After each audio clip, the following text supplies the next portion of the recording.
This is the 75th anniversary edition of the Massillon Tiger Swing Band.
with Jim Smithizer conducting.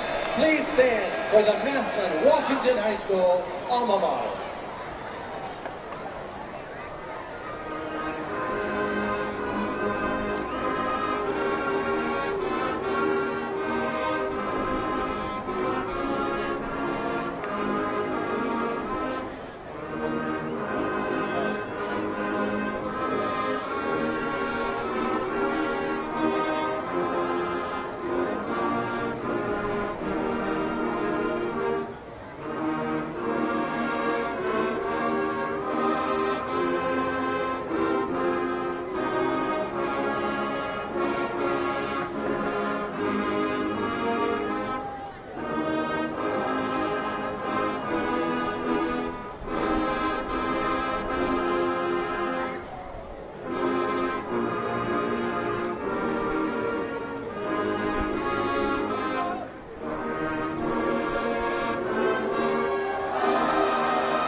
Let me say to you that I'm proud to have come from here.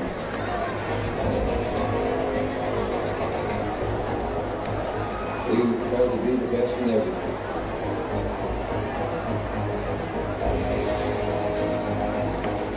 Like we played one season without plenty.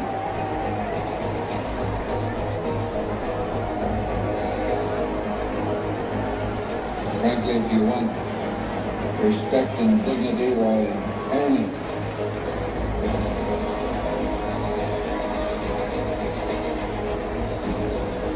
the opportunity to coach at Massillon. If you ever wonder where that 40 started from, we used to have clinics, and I'd talk about measuring guys in the 40-yard sprints. I figured that's about how far you had to run for a couple of punches or a kickoff.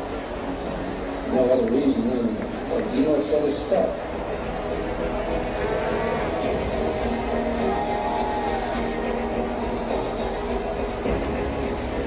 Special from Massillon, you're special if you're from there.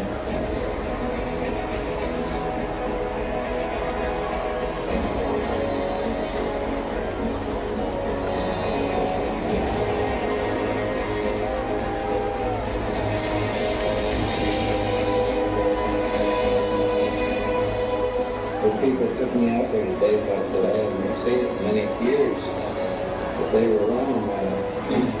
I come back every year.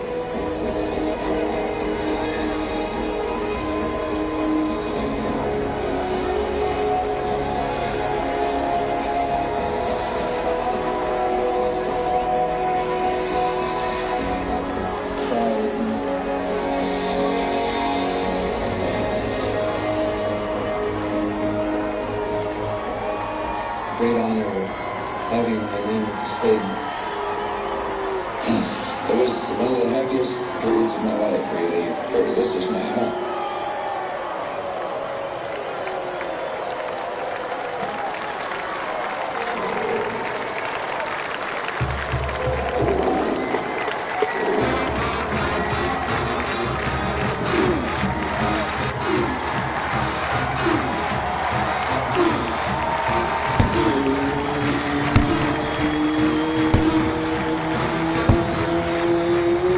Tigers.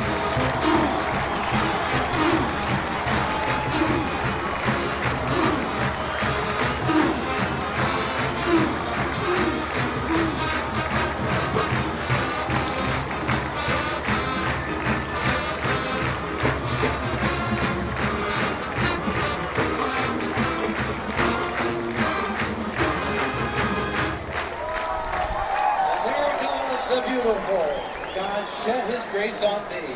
Crown thy good with brotherhood from sea to shining sea. With Mr. Chris Nussbaum conducting, please stand and join in the singing of our national anthem.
Ladies and gentlemen, we have two automobiles that are parked at reserved spots and must be moved before the game. Two automobiles parked at reserved spots. South, and boy, it has the big flag almost horizontal. That might keep the rain off of us, Ray, if it keeps blowing that hard from the south, because it looks like it's funneling it more north until later on tonight. So we're hopeful. Hopefully we'll get it all in with nary a problem here on ESPN 90. First quarter action we brought to you by Menards. The store's so big that you could put this stadium and everybody in it inside of the Menards store because they've got everything. Go Tigers from Seminole, Florida. Mark Albright is from the class of 1976, and he sends us his literally warm greetings. Thank you, Mark. Great to hear from you. I'm going to look up where Seminole is. I need a place to visit, Mark. Just saying. Here comes the rain, Ray. Are you kidding? Is rain now falling? Rain is actually falling. So this is what we are hoping would not happen. If it's a refreshing rain, that's one thing. It has to do with electricity in its wake that we're worried about because the conditions are ripe for thunderstorms. And again, you get a full 30-minute delay from the moment a lightning bolt is detected in the area. We don't want another Maumee. Yeah, last year at Maumee near Toledo, the game was endlessly delayed until they finally called it at halftime with the Tigers in a big lead by mutual agreement of the coaches. But that's the last thing we're hoping for tonight. Tigers to kick it off again. They won the Friends and Family Credit Union coin toss and have deferred to the second half. So Andrew David will do the honors. He of the strong foot, and with the wind at his back, Al, he might hit this to Akron. Ball is up, end over end, and lands halfway, two-thirds of the way through the end zone for the touchback. So Mentor Lake Catholic will have to put it in play from their own 20. They had back for them Justin Robinson, 6 feet and 160 pounds. A junior wide receiver. And we're going to find out all about the consistency, as Chris Easterling said, of this Tiger team. Can they build on last week's success and take it forward? 1st and 10, just getting underway.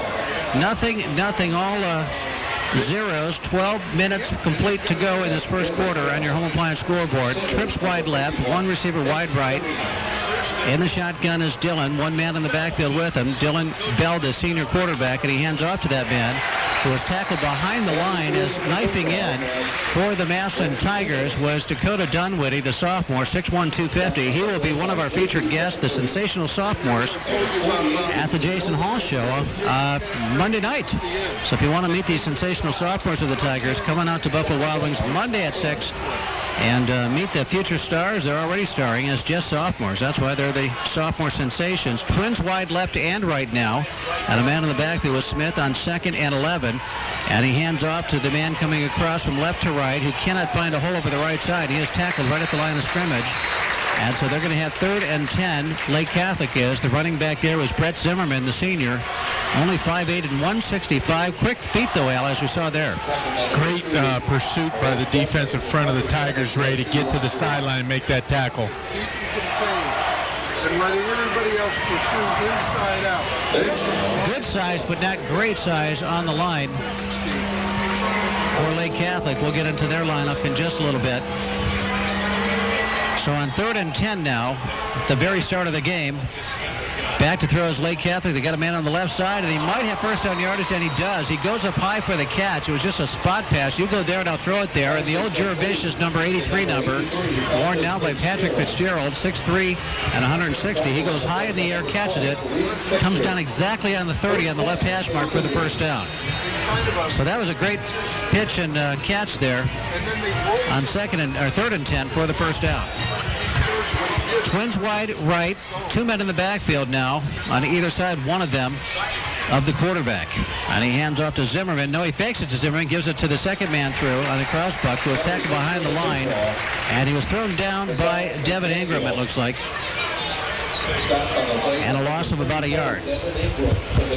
Good job by the Tigers reading that buck play, Ray. That's the deception out of this offense, and they stuffed it for a yard loss. A weekly shout out from Amelia Island, Florida. I know exactly where that is. Good luck, Tigers. Defense and my class of 93 teammate Coach Hack. From Todd Peters. How about it? Todd and Kelly, I guess, probably at Amelia Island. We know exactly where that is. Have been there. Back to throw is Dylan Bell on 2nd down, and it is broken up with a big hit from Mike Smith coming up from a safety spot right at the 40-yard line. It would have been enough for the first down, but Mike Smith just blasts in there and knocks the ball loose. And so at 9:50 left, first quarter, 0-0 on your home appliance scoreboard. It is now 3rd down, and we'll say 11 yards for Lake Catholic. They're on their own 29-yard line. Now they're showing a run formation. Well, they got the bunch formation there out on the right side. And the quarterback is going to run to the right side, and Dylan Bell is tackled behind the line of scrimmage by a very quick J.D. Crabtree. He blows in for the right end. Tackles him behind the line of scrimmage, and it brings a punting situation at 4th and 11. So the Tiger defense did not get a 3-and-out, but the next best thing, a 6-and-out. Well, and the question is, Ray, you're running the spread. You like to throw the ball, and your first 3 plays out of 5 are runs. Yeah, we said that. So this is very interesting. We've got 9:20 left, first quarter, punting from their own 30. And look at the quarterback punter, Al. He's only 7 yards behind the line of scrimmage. So would they dare fake it from there? No, it's a punt. And Marcus Whitfield comes up to handle it at his own 45, 46-yard line, and it's down there. And so the Tigers in business with good field position at their own 46-yard line. And what that makes them do, Ray, is you have to play your normal defense against a punting formation like that because you don't know what's going to happen. So the Massillon Tigers, 1st and 10. It looks like they're going to spot it on the 45-yard line. 9:06 left, first quarter. The right hash mark going right to left. On your radio dial, Ray Jeske, Al Hannon, Emily Martin, Chad Hannon. Hot, steamy night. The rain has subsided, so almost like a tropical rain, I'm thinking, because it is hot, summery, sweltering conditions. Twins wide left, 1 man in the backfield, around Wilson. He gets the football straight ahead. 45, cuts it up the field to the 50 and to the Lake Catholic 49, maybe the 48. We'll see where they spot it, but at least 5, maybe 6, 7 on the gain. And it'll bring up 2nd and a very manageable 4, we'll say, as he gains 6 to the 49-yard line of Lake Catholic. Going right to left, the right hash mark. Offset eye in the backfield. Danny Clark calling out the signals. Twins wide left. 1 man to the right. I believe that's Huffman. It is on the short side of the field, or the boundary side. 8:34, 8:33. First quarter, no score. On your home appliance scoreboard, the handoff to Wilson. Bounced it outside. He's got the 45. Spins out of a tackle and down to the 43-yard line. First down for the Massillon Tigers. And Ray, Lake Catholic is basically a 3-4 team, and what you see right now is a 4-man front. 4 guys with their hand in the dirt and 3 linebackers. Lake Catholic defenders, just like their offensive line, they're good size, well-built athletic kids, but they're not huge. They're not big like some of the Warren kids were and like some of the Massillon kids are. Handoff straight ahead to Wilson. He's got the 40 and down to the 37, so a good 5, we'll say 6 yards at least here on first down. And that'll bring up second and about 4. We're under 8 minutes in the first quarter. Christopher comes up and makes the tackle for Lake Catholic. Had a big game, 2 interceptions a couple of weeks ago. Their lone win against Ursuline. Wide left now, right in front of us, is Reggie Rogers to the far side of the field. 2 men in the backfield, the 2-back set. Clark sends Malik Dudley in motion. And now he steps back, guns it out to Rogers on the wide side, who cannot handle the football. He wanted to turn up before he totally caught it. And the guy coming up to cover it gives him just enough encouragement to let go of the football, Daniel Morales. That's going to be a good play for us, Ray, because it's 1-on-1 again, just like it has been all season long for Reggie. And he caught the kid backing away on that little stop pass, and I say we're going to have 6 out of that play sometime during this ball game. Because he's going to have to tackle Reggie Rogers in the open field, Al, after the catch. That's right. It's going to be awfully tough to do one-on-one like that with that much room to either side of him. And now a flag against the Tigers on 3rd and 4. False start, and it'll make it 3rd and 9. This is a mistake you don't want. How about it? Thanks, Ray. We'll give one each week for good luck. Congrats to Mr. Hennon on the new job from Todd Peters. And Amelia Island, Al, is just north of Sarasota, if I'm talking about the right place, near Bradenton, and it's just fantastically beautiful. The white sandy Gulf of Mexico, all of that. We've been there. It's 7:29 left in the first quarter. We've got no score, 39 for the Tigers. They're at the Lake Catholic 43-yard line. Malik Dudley comes in motion, making 4 guys wide left. Danny Clark passes it out, and it is not caught by LaRon Wilson. Maybe led him slightly too much. He would have had blockers in front of him, and that's an interesting play, Al, because they have numbers like in a fast break in basketball in that formation. Well, it's like a swing pass screen, because what you've got, you're going to pass the ball behind the line of scrimmage, but you've got 3 blockers going downfield for you. I'd love to see that get caught, because I'd like to see what came out of it. I've got a Pizza Hut pizza promo for you. Pizza Hut Hut Hut. The phone number is 837-4000. If you're listening locally on MCTV Channel 10 or ESPN 990, give them a call right now. They'll bring a pizza right out to you. And you will love it. Great pizza, great prices. Of course, they got everything else. Pizza Hut Hut Hut, 837-4000 on Lincoln Way East in Massillon. And now we got a stoppage of play as the Tigers are about to punt the football. Delay of game against the Tigers. That's intentional. That's intentional to give Andrew David some room. He's got they're punting from the right hash mark, and last week against Warren, Al, he punted to that left diagonal to the left corner, and that's when the Tigers downed at the 2. And remember, see if he does that again. Remember, Ray, the wind's blowing south to north. So. At his back. So Andrew David now has more room to punt it. He can hit a 48-yarder, and it still won't beat it in the end zone. And he's got a strong leg. Snap is good. The punt is high. It's going to hit the end zone easily, depending on the bounce. Well, no, it knuckles down, and, it barely goes into the end zone. So Lake Catholic will get it at the 20. That's what you're right, Al. That's exactly what they were trying to do. And so no score yet on your home appliance scoreboard. 7:17 left first quarter. 0-0 is your score. And this first quarter action is being brought to you by Menards. Again, a store so big that you could put the stadium in it. It's a good attendance tonight, but I'll say not great, and that because the visiting team did not bring many people.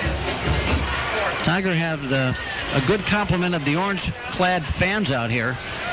Here on the home side, it's very heavily populated, but that far side, just those middle Tiger sections are healthy. Mentor Lake Catholic not bringing many people down here. Pass on first down is wide right. Little swing pass off into the right flat, intended for Connor Fitzgerald, a sophomore, 5'11", 170. And so Dylan Bell is finding these Massillon Tiger defenders very good and very disciplined. In the early going, Al, the Tigers are really not making any defensive mistakes at all. Well, they've just been solid, except for a great catch on a difficult throw for the first down that Lake got last series. They've not had any progress hardly. 2nd and 10 from their own 20. And Bell guns it out to the left side, and again Fitzgerald drops it. I mean, this time it was very catchable. About 4 yards up the field. He might have got another yard or two before he got hit. I wonder if he heard footsteps, Al. Well, it's just, a little pop pass, and I don't think it was thrown very well, Ray. That should be money in the bank when you're 4 yards down the field and you're looking in.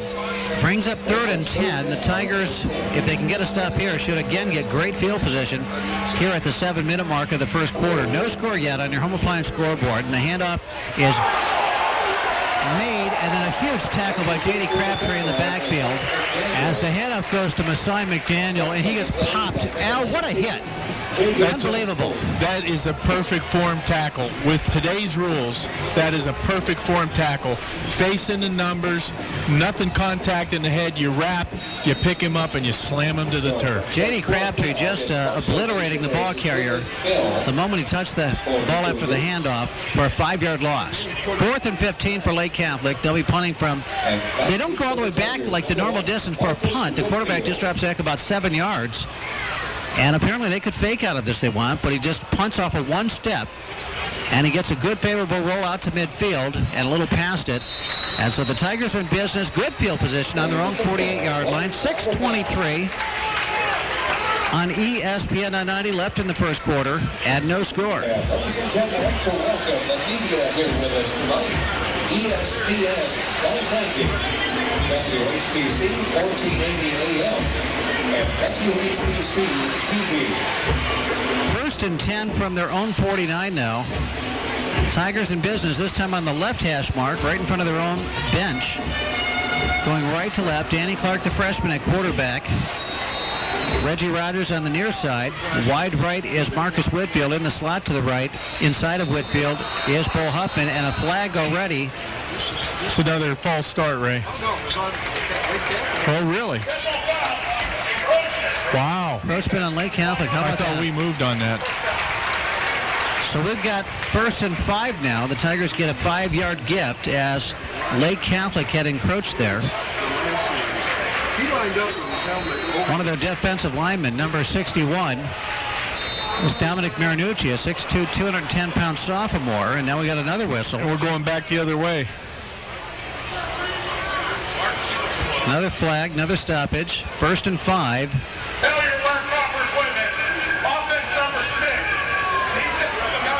Failures to do what with his equipment?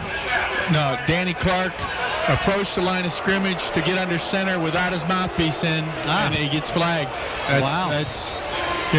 That's a once in a 10-year call. I can't tell you when I have ever heard that before. I haven't seen that in forever. Yeah, forever. So 1st and 10, back to that now after patty cake, 5 years in either direction.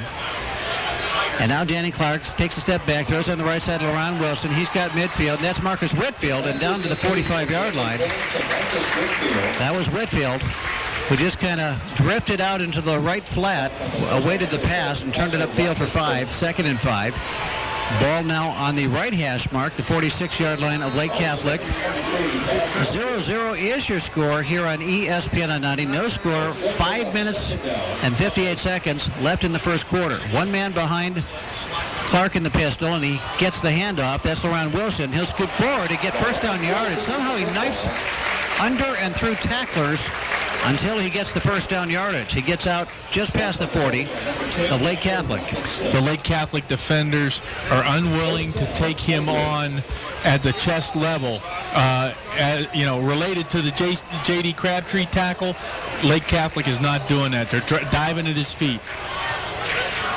Danny Clark rolling left now on 1st and 10. Guns on the left side, and Marcus, or Reggie Rogers rather, cannot handle it. A little hot to handle. It was a good throw above his head. Had both hands on it and just did not come down with the football. It would have been a gain of at least 6. And so that brings up 2nd and 10. And that's something a young quarterback's going to have to adjust to, Ray. Throwing on the run. Freshman throwing on the run, we're going to have to go through some growing pains with that. He's great in the pocket, but he has to learn how to throw on the run. A little bit hot to handle, a little bit high. In the pistol now, 2nd and 10. LaRon Wilson behind Danny Clark, and Dakota Dunwoody is the blocking back in the backfield. Toss sweep Wilson, left side, 40, turns it up 35, turns it up 30, and he's got a first down. Just great lead blocking there. Dakota Dunwoody getting out in front of him. And that was a beautiful thing. Yeah, they run the zone stretch, but they run it with that H-back, which was Dunwoody, and Dunwoody seals that outside, and we're off to the races. Dunwoody, I call him North and South Dakota. He is 250 pounds, just a sophomore, one of the sensational sophomores that'll be on the Jason Hall Show on Monday. Clark on 1st and 10, hands it to Wilson, straight ahead. He scoots, he slides and gets past the 25, down to about the 22. Coming up for the stop for Lake Catholic was Luke Turk, a 5'10", 185-pound senior. But just kind of sifting his way through heavy traffic until he gains 8 yards. He needs the 19 for a first down at 2nd and 2. 4:46, 4:45 left in this first quarter of action. No score on your scoreboard, your home appliance scoreboard. Ray Jeske with Al Hannon. And Danny hands it up, fakes it, throws it on the inside. He's got his man Rogers inside the 10, who evades a tackle and brings it all the way down to the 5-yard line. It looks like he was going down at the 9, and just shy of touching the ground with his knee, he was able to stay up and scoot forward for a couple of more yards down to the 5. So the Tigers first and goal at the 5.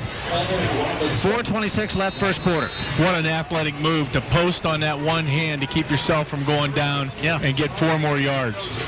Reggie Rogers. It's been Danny's favorite receiver. Danny now hands it inside. The power back is Crabtree. They get in this situation. JD goes the tailback almost every time, and he pounds it inside the 3. Straight ahead. And that'll bring up 2nd and goal, and we'll call it from the 3. Shout out to all the gang at Bender's tonight in downtown Massillon. Also the Eagles 190. 3:50 left, first quarter. Twins wide left, the short side. Huffman and Rogers in the pistol. Crabtree the back, and he gets the handoff over the left side. He gets the 5, touchdown. J.D. Crabtree, another touchdown. A Notre Dame College touchdown. Notre Dame College changing the world. One student at a time, NotreDameCollege.edu. Ray, that AAA scoring drive, 8 plays, 51 yards. We got a mistake, but we came through with a touchdown. And 6-0 now in your home appliance scoreboard as Andrew David gets ready for the Eagles 190 extra point attempt. The Eagles 190, the kitchen's open until 1 hour after every game, and they have great game day specials. They're fantastic. The ball is down, the kick is up, and is it good? It's wide right. Wide right and not good. Quick timeout, back after the 6-0 Tigers on ESPN 990.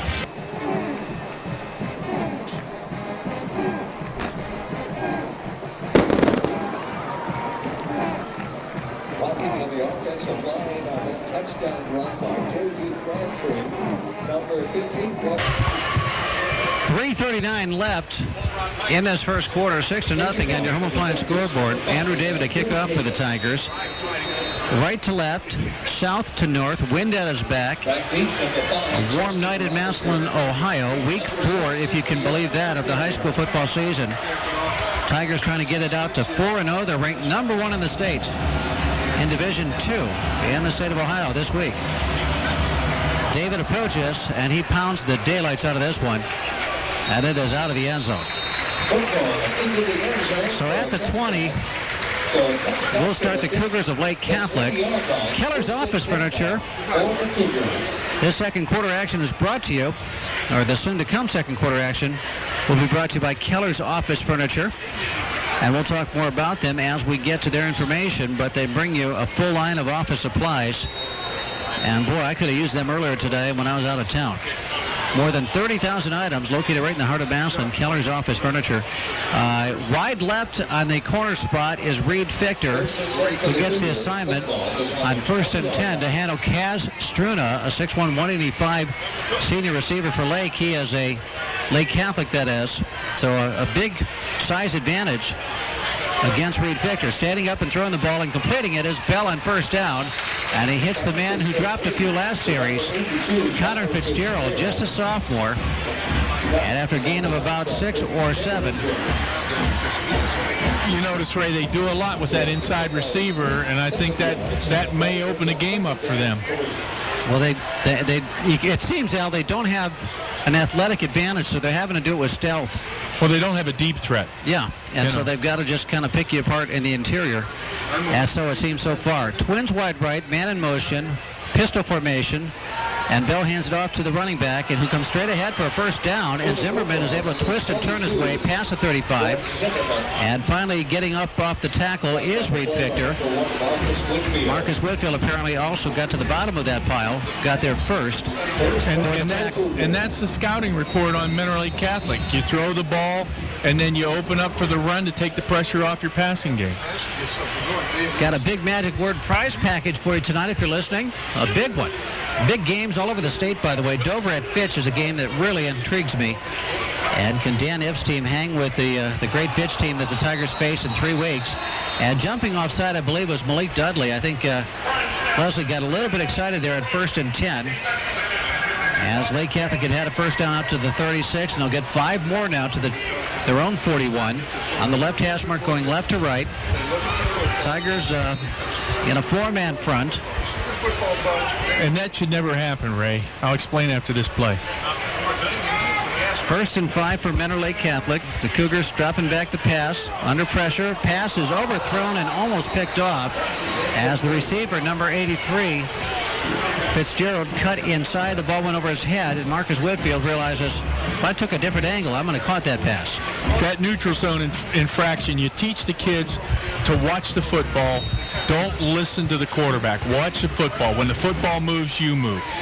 Malik got caught into listening to the quarterback cadence. And that was because the first play before that was a big play, Al. You know, and it gets you He's geared anxious. up. You're right. Twins wide right now, and the handoff goes inside to the up back. And he is going to be hauled down from behind, I think, by Marcus Whitfield making that tackle. Masai McDaniel, the running back, he is a senior, a good-looking athlete. 5'10" is his height, only 150 pounds. He looks bigger than that. 6-0, the Tigers lead it here on your home appliance scoreboard. 6-zip, 2:13 left. And we've got a timeout. We'll take it on ESPN at 90. Tigers 6 and Lake Catholic nothing. I'm Dave Armstrong, president of Thomas More College. Not many schools can say they have been recognized by Money Magazine as the best college buy, or have a 3-year accelerated program that saves you time and money. At Thomas More College, we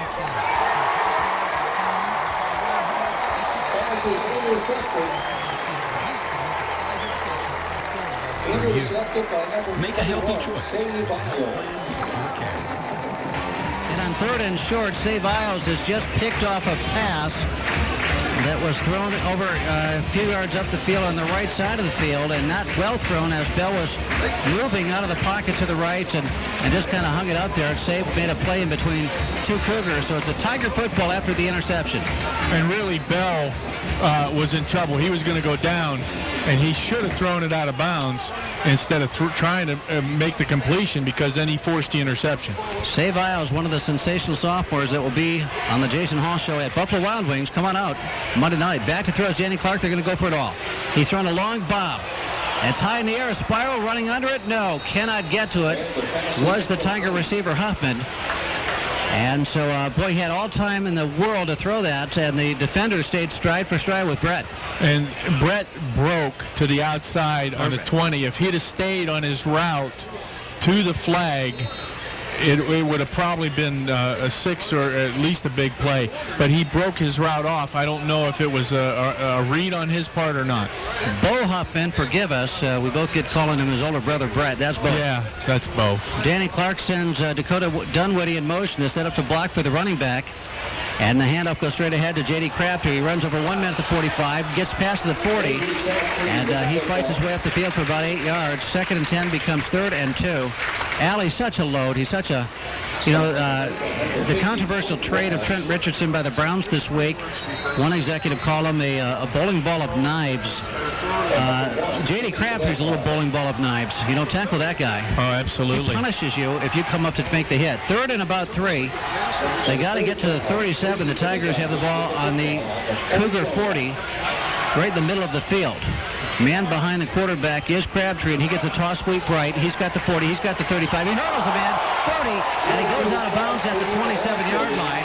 An athletic move by the power back, J.D. Crabtree. Just all instincts out. Well, that's Travis McGuire-esque right there. You do not practice that. He just hurdled the man. The guy came up to make a low hit on him because they're afraid to take him on high, and he elevates and jumps right over him.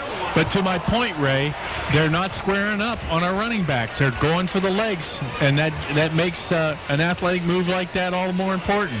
1:17 left first quarter, 6-0 on your home appliance scoreboard. The Massillon Tigers threatening now, or soon will be, to add points on this one. We've got a shout out to give you in a moment. Now they hand off again to Crabtree. He's got 5 more. He's got 10 more, or very near it, down to about the 18-yard line where he needed for the first down. Bob Ahlstrom, oh my goodness. Hey, Ray, now coming home in 2 weeks, class of 73 reunion. Shout out for my mom, Sue Ahlstrom. My dad brought me up to your seats many times in the press box with Bob Smith, TIG. Boy, the great Brown Lumber family, Al. Oh, absolutely. The Ahlstroms. How about that? Yeah, that's great to hear. Wonderful. Boy, this job connection with old friends, I'm telling you. Danny Clark now on 1st and 10 will get the snap, and he hands it off straight ahead to the power guy, Crabtree, who gets tackled around the helmet, and it comes off. And if that's not a penalty, Al, I mean, the guy grabbed him by the helmet and pulled it off. Yeah, I mean... shouldn't that be a face mask, a horse collar, and everything in between? It's 2nd and 8 or 9 after that, as J.D. comes off the field to adjust the equipment. They tackled him up around the helmet and pulled it off him. 2nd and 9. Tigers can get a first down at the Mentor Lake Catholic 8.5-yard line.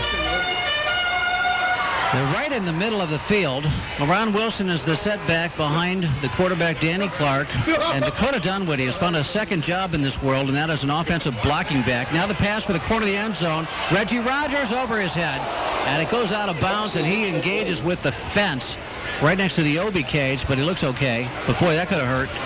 And that'll bring up 3rd down. That fade was thrown a little deep. Yeah. And I think the timing was off because Reg was behind that fade throw. Al, I think mist is falling on the players, too, and maybe that can have something to do with it. Yeah, I'm getting a glare. I can't tell if it's coming down or not, Ray. I think we're seeing some drizzle now on the players, and maybe the ball slipping out of Danny's hand. Or it'd be tough for a freshman to throw in the rain. And with the wind behind you, sometimes that's almost harder than the wind in your face to judge distance. 21 seconds left in the quarter, 6-0, Tigers threatening. And a pass for the goal line, caught! We've got a touchdown. Bo Huffman, not Brett Huffman, Bo Huffman with the touchdown, number 87. And they are working him into this offense more and more each week, Al. AAA scoring drive, Ray. 7 plays, 47 yards, no mistakes, touchdowns. Notre Dame College touchdown, where they're changing the world one student at a time. You can go to NotreDameCollege.edu to see how you can change the world, too. Andrew David in to kick your Eagles 190 extra point, and it's 12-0 now. And hopefully, ball is down, kick is up. It is 13-0 on your home appliance scoreboard. Back after this. Not many colleges can say they have nationally ranked athletic teams that win conference titles at a record pace, or that they have numerous scholar athletes recognized yearly for national. 2008 fifth year reunion is tonight. Come on out to BWB's in downtown Massillon after tonight's game. And we hope to see you there with great class of 2008.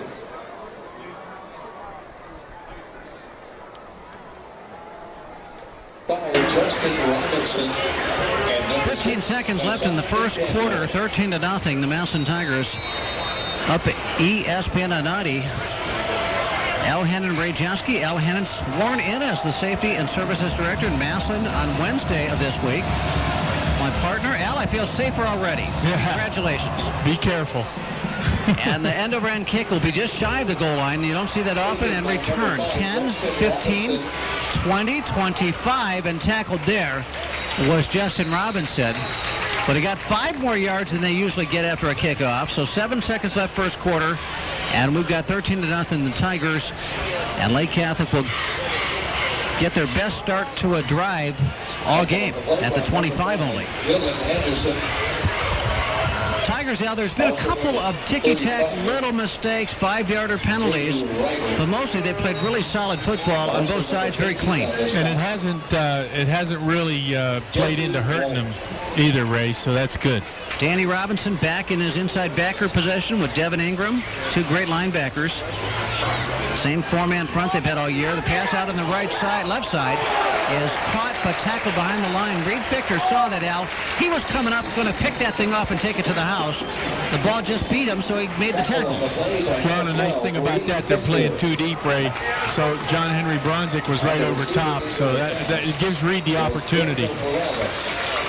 We're coming back in just a moment. We'll take a timeout with your Keller's Office Furniture second quarter right after this. In the first quarter of play, the score, the Tigers 13 and the Cougars nothing. The Tiger Football Booster Club meeting will be held on Tuesday, September 24th at 7 p.m. in room C100 at WHS.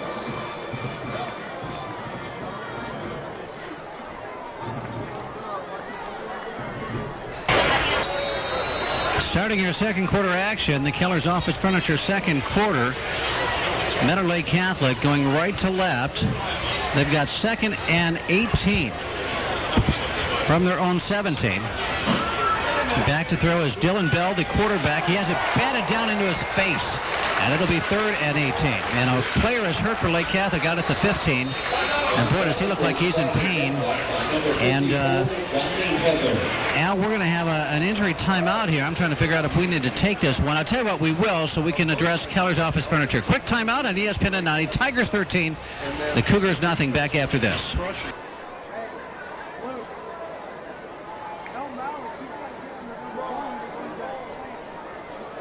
Into the second quarter, the Massillon Tigers lead the Lake Catholic Cougars 13-0, and there's a Lake player hurt down at about the 15. It'll be a 3rd and 18 whenever we play this next down. The Tigers have been dominant so far. Now just starting the second quarter. Al is pouring over the stats from the first quarter, and I think the stats are going to be as dominant as the eyeball test of the game. And Al, this looks terrible. Number 56 is being helped off the field. Mario Amato, a senior, 5'9" and 210, and one leg is not really touching the ground. That usually means a bad knee injury, and boy, does that look bad. I hate to see that. Poor kid, a senior. Al, this is just stunning. By the way, we just heard from James Ladley. He says, Ray and Al, you guys do a great job. Go Tigers. Jim and Pat Ladley, Boca, Florida. We are so jealous, Jim and Pat, but maybe you're jealous of us. We're seeing a great football game in Massillon, Ohio. It can't be much better than that. Even in Boca, it can't. Trips wide right now, and a shuffle pass inside. What a nice play. 20, 25, 27. And a gain of about 10 on the play, which will make it 4th and still a punting situation. Al, did you see that left-handed shovel pass? That was beautiful by the quarterback. They've got a nickel and dime you inside because they can't beat you on the perimeter or down. Well, and that slows down your offensive front, Ray. When they see something like that, you know, they're going to be a little leery about coming hard. 4th and 7. Marcus Whitfield standing back just shy of his 50 because the punter has not shown the ability to kick it far. Now, Al, I wonder if Marcus is misjudging the wind, though, because the punter will have that at his back. You know what I'm saying here?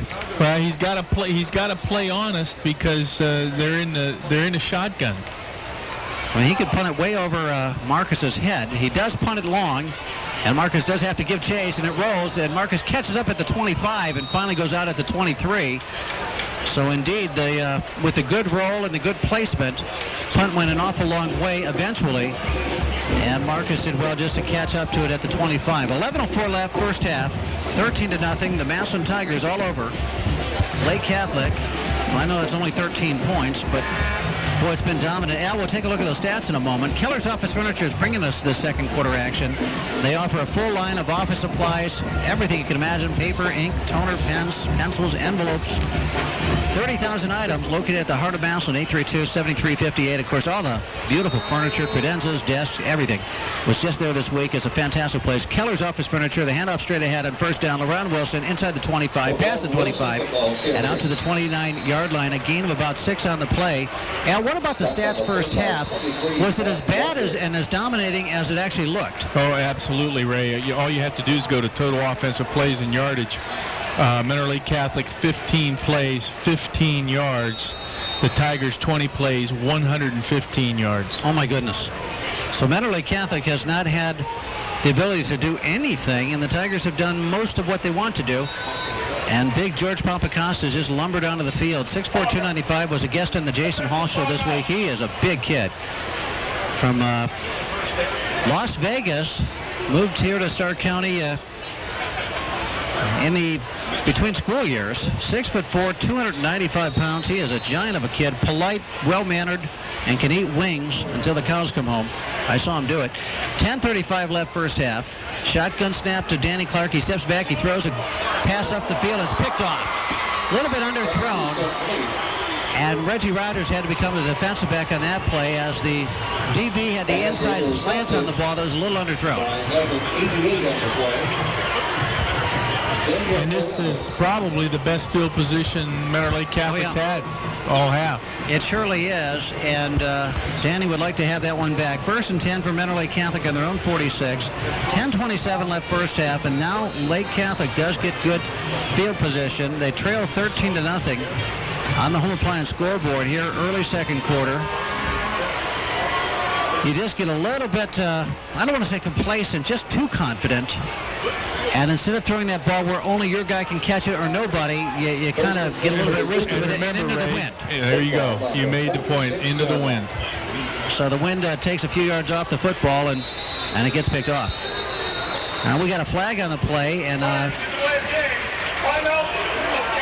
timeout Lake Catholic. They would have had a delay game penalty had they not called for that. And Al, I think we can keep it here because surely we've caught up with all of our commercial obligations and then some. Health Plan Halftime Show is coming up in this health at halftime, of course. The Health Plan Halftime Show here for you in your hometown health plan. There, help me out with some of those guys. Ryan, the 91 offensive line. Wow. Spicer, see on that line? Boy. That's a while ago, Ray. Brandon Jackson would have been on that one. Yes. Great big guy. Pass up the middle is picked off. And returning it now, this is, I think, Marcus Whitfield. No, it's Reed Victor. Look at him go. 40, 35, 30, 25. Cuts it back, 15, 10. Reed Victor to the house. Reed Victor. Son of Joel Victor to the house. And at 10-10 left in the first half. It's the Massillon Tigers 19. Al, did you know Reed could run that fast? Reed Victor, a Notre Dame college touchdown. Well, he's a good athlete, Ray. He's a great baseball player. And you know what? He's a smart kid, and he's got great vision because he used that the whole field. We had a great talk the other day, and he wants to play college football somewhere. 10-10 left in the half. AAA scoring drive, 65 yards, it looked like to me. One play because it's an INT. No, I think he got that just about right. 65 yards. He picks it off in front of the Mentor Lake Catholic bench. Over that aside, in between the hash marks and the bench and the boundary, and reverses field, takes it all the way back for a touchdown. And the ball is down, the kick is up, and it's good. Eagles 190, extra point is good. Notre Dame College is good. 20-0 Tigers. Back after this on ESPN 990.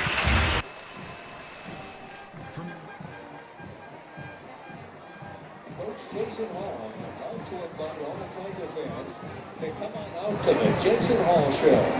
Broadcasting live from Buffalo Wild Wings, Monday nights at 6 p.m.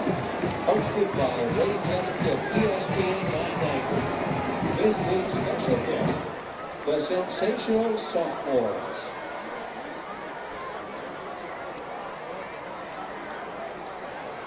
Up in a two-deep look, and right before the snap of the ball, they ran the safety up into the box, jumped to a three-deep. He was right underneath it. Victor was able to cover tight on the outside because he had help on the flat area, and he was able to go back and pick off the ball.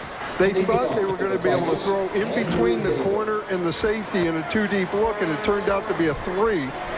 But it happened so quickly, and Massillon held it so long that the quarterback was completely confused, threw right into coverage. They're 20-0 Massillon, 10-10 to go in the first half. Hoover leads McKinley 28-21 late in the first half.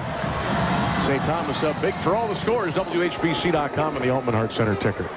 That Andrew David kickoff is going to go in the end zone. Touchback. Cougars will take over 1st and 10 at their own 20-yard line. Well, if you're Lake Catholic right now, you've got to establish something. And right now, they can't figure out where the coverage is going for Massillon. They're doing such a good job, the defense.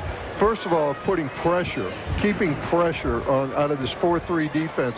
And basically, Sam, they're only rushing 3. They brought a couple linebackers at different times on blitzes inside. They walked up some of the outside guys a little bit, but most of the time it's 4-man pressure, 4-man rush, and basically 7 guys dropping into coverage. All right, that McKinley-Hoover game has just gone to half, and the Vikings lead the Bulldogs 28-21. Here it's 20-0 Massillon. Get you an Indians update here. I believe the Tribe has taken the lead. They have. 2-1 Indians. I watched that whole game the last Astros. night. Yeah, I did too. I'm like glued. We do have You know some what's scores for you. Late in the second quarter, the scores kind of neat, and it just looks kind of bizarre when you look out into the stands from the press box.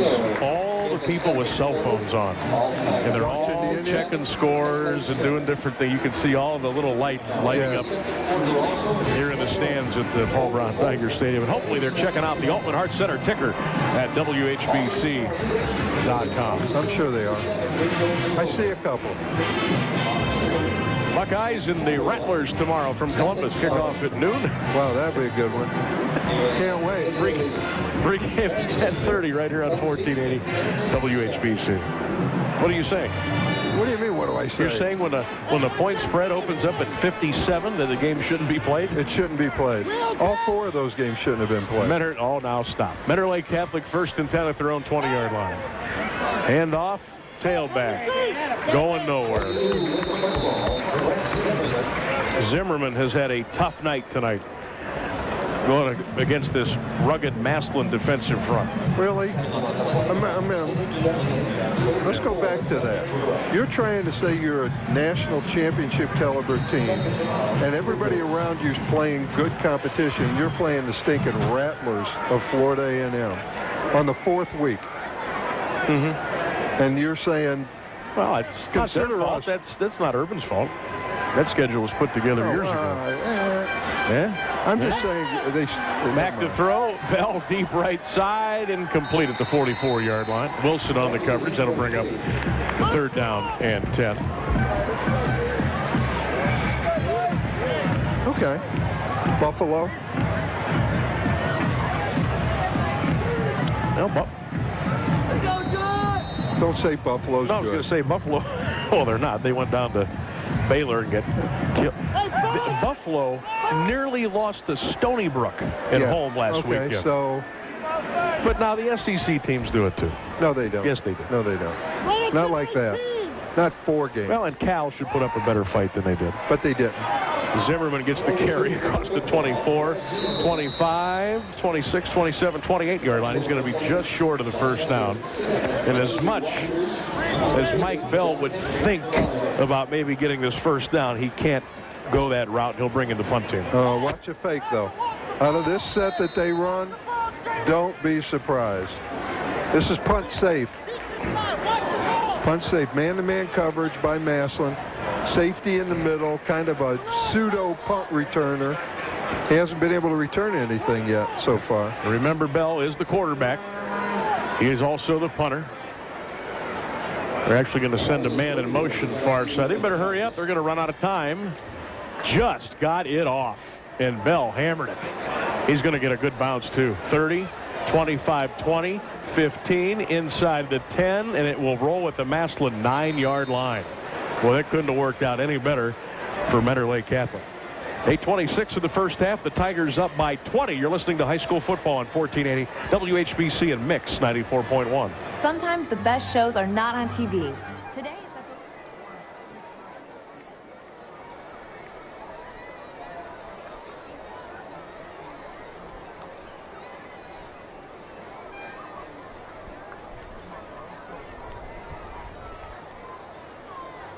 to miss these other great performances. Let's go, Alex. Make your whole home smile with the Fusion HD DVR from NCTV. All right, Tigers with the football, running it out to the 13-yard line while we were away. Gain of about 3. Second down and 7. Who was that, Danny? Wilson, the carrier? Yes. You know, it's funny. Wilson will take the ball all the way down the field. Yeah, I know. And then once they get to about the 15, they give it to Crabtree all night long. And then he gets all the touchdowns. He's a big, strong guy. Oh, I know. But I know what you're saying. I thought the same thing. My man Laurent should be rewarded once in a while. Here he goes again. Right side, 10. Breaks a tackle and out to the 14-yard line where he is stopped by the Cougars. Luke Turk, number 14 on the stop. You know, this Lake Catholic, you look, they've got some size. Yes. And I tell you what, when I watched them destroy Ursuline on film, I mean, I thought, okay, all right. And I think they're just a little outclassed here tonight. Yeah, I don't think we realize yet how good Massillon is. And you know why? Well, I'll discuss that with you after this play. 3rd down and 5. The freshman, Danny Clark, rolling left, fires a BB, caught. Rogers is his man, and that's a first down at the 22-yard line.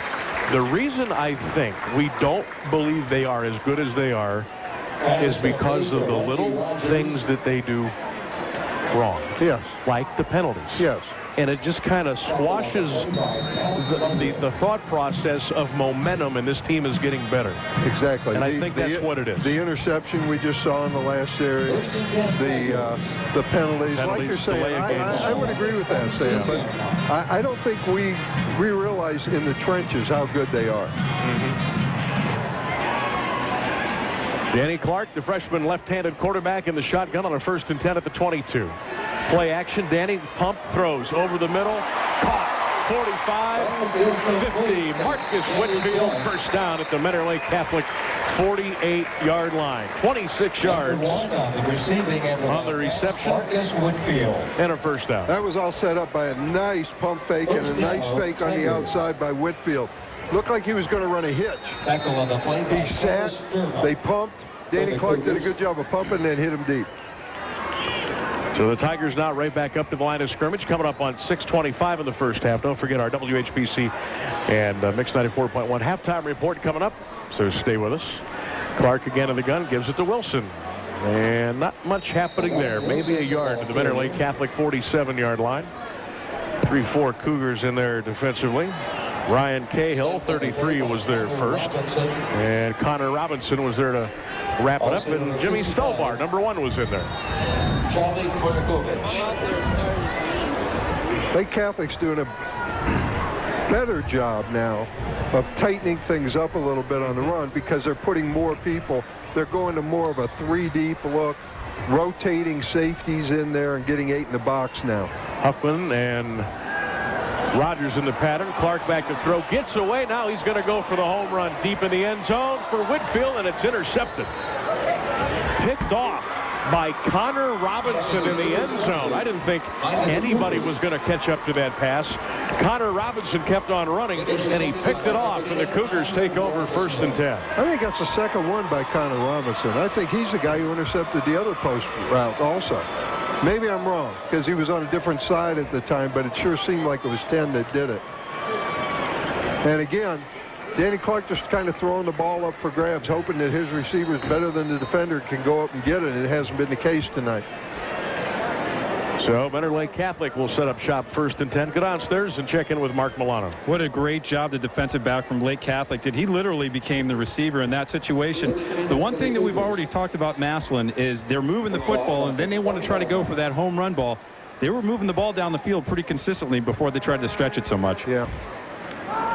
All right, here you go. Handoff to Zimmerman. Breaks 1 tackle, 2 tackles, and swarmed under back at the 16-yard line. That's a loss of 4 on the play. Tonight's game on WHBC and Mix 94.1 brought to you by Fishers, where great community service commitment to the community simply never goes out of style. Celebrating 80 years. Our town, our promise. Fishers. The problem is Lake Catholic can't run the football at all. I mean, they just are not getting any yardage. No. Under 5 to go here in the first half. Massillon comfortably in front, 20-0. Cougars going right to left, 2nd and 13 at their own 17-yard line. Bell back to throw. Little slant, intercepted. That might come all the way back. 15, 10, 5, touchdown. That was easy. His second one of the night. Saeed Isles with the interception. He brings it back. And the Tigers score again. 26-0 with 4:43 to go and a penalty flag thrown in the end zone. He had a receiver on a short slant, and he just overthrew the receiver and it went right into Isles' hands. Once he caught it, he had a convoy up the sideline, Sam, and it was over.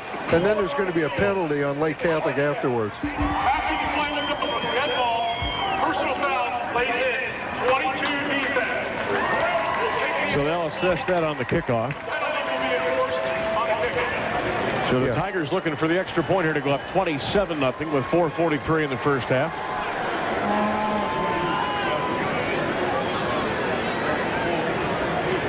The second time tonight, Massillon has intercepted a ball and brought it back. Reed Fichter did it just a few minutes ago. Speaking of Reed, he'll hold for Andrew David's extra point. Oh, it's going to be a fake. Fichter steps up, throws it, end zone, touchdown. They got the 2-point conversion. How about that? Reed Fichter stands up, throws the pass to the 1 and into the end zone for the 2-point conversion. Timeout in Tigertown. Massillon 28, Mentor Lake Catholic nothing. You're listening to high school football at 1480 WHBC and Mix 94.1. I don't care, you matter. When we answer your call.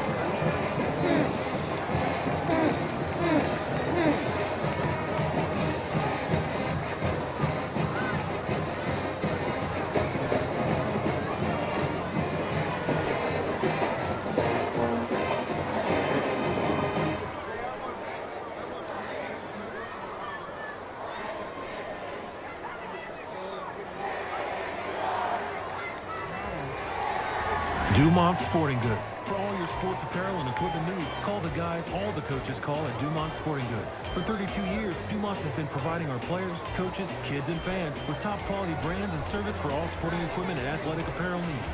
Dumont isn't just for coaches, though. Athletes of all ages call on Dumont Sporting Goods for everything from hats and jerseys to bats and helmets and everything in between. When it really matters, call the guys that coaches call on at Dumont Sporting Goods, 1003 McKinley Avenue in Kansas. Dumont Sporting Goods.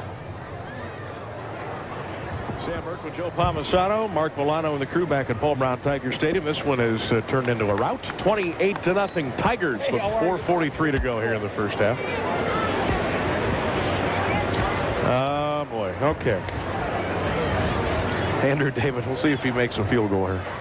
Well, this is in his range, actually. This will be a 55-yard field goal. Only difference, he's going to take a couple extra steps to kick it.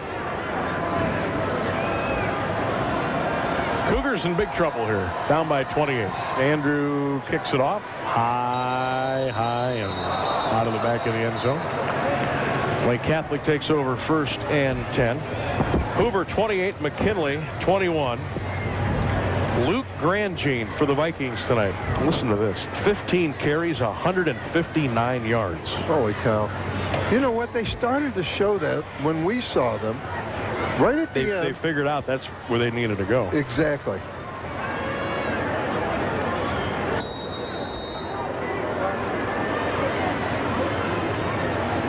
In the second half, when they needed to move the football and they started that long drive, you remember? 19-play drive, it was all him. Yep. So Lake Catholic 1st and 10 at their 20. They're down by 4 touchdowns here. 4:43 to go in the first half. Bell hands it off to Zimmerman. He's going to be swallowed up at the 20-yard line. Complete. Second down and 10. Leslie Dudley on the tackle.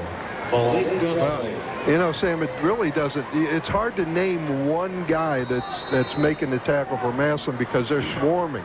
It's 3 or 4 guys making the tackle every time, and they're just getting unbelievable penetration.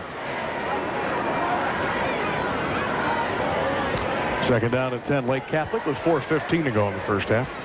Again, stay tuned. Brian Novak will join us for the halftime report. Stats, analysis, highlights. We'll have a coach's interview with Jason Hall.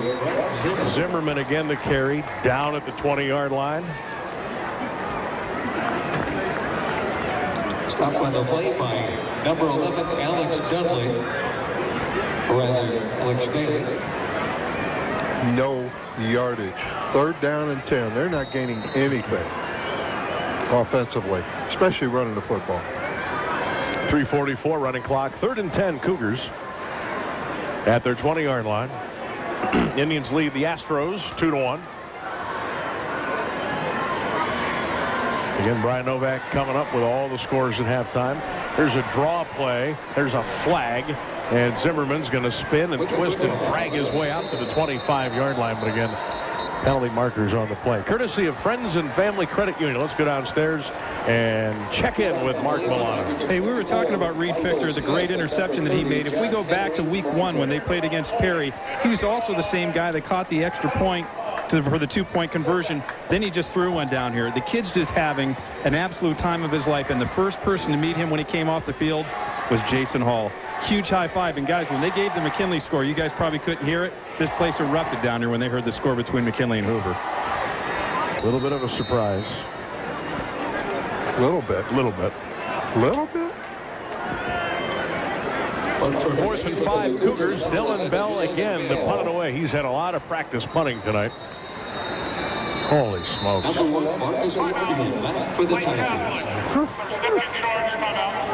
Lake Catholic calls another timeout.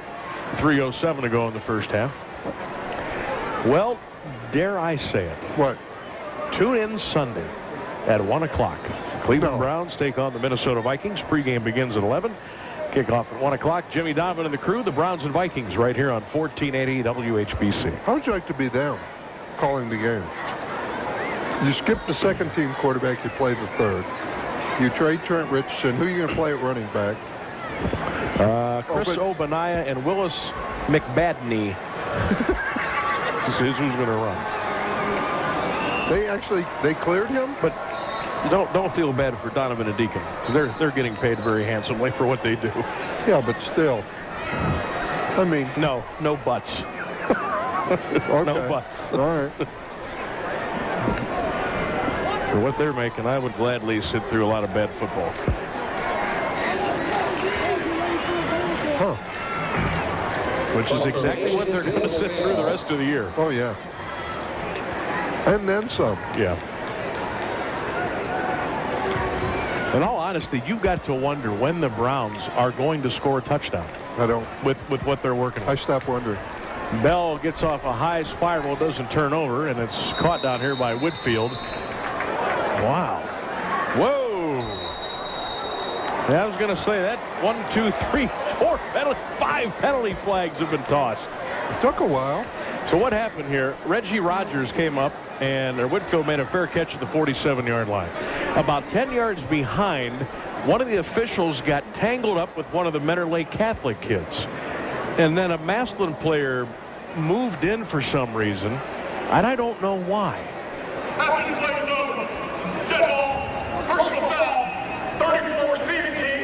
I'll tell you what, Jason Hall is living. Oh, yeah, he just took his baseball cap off and slammed it into the turf.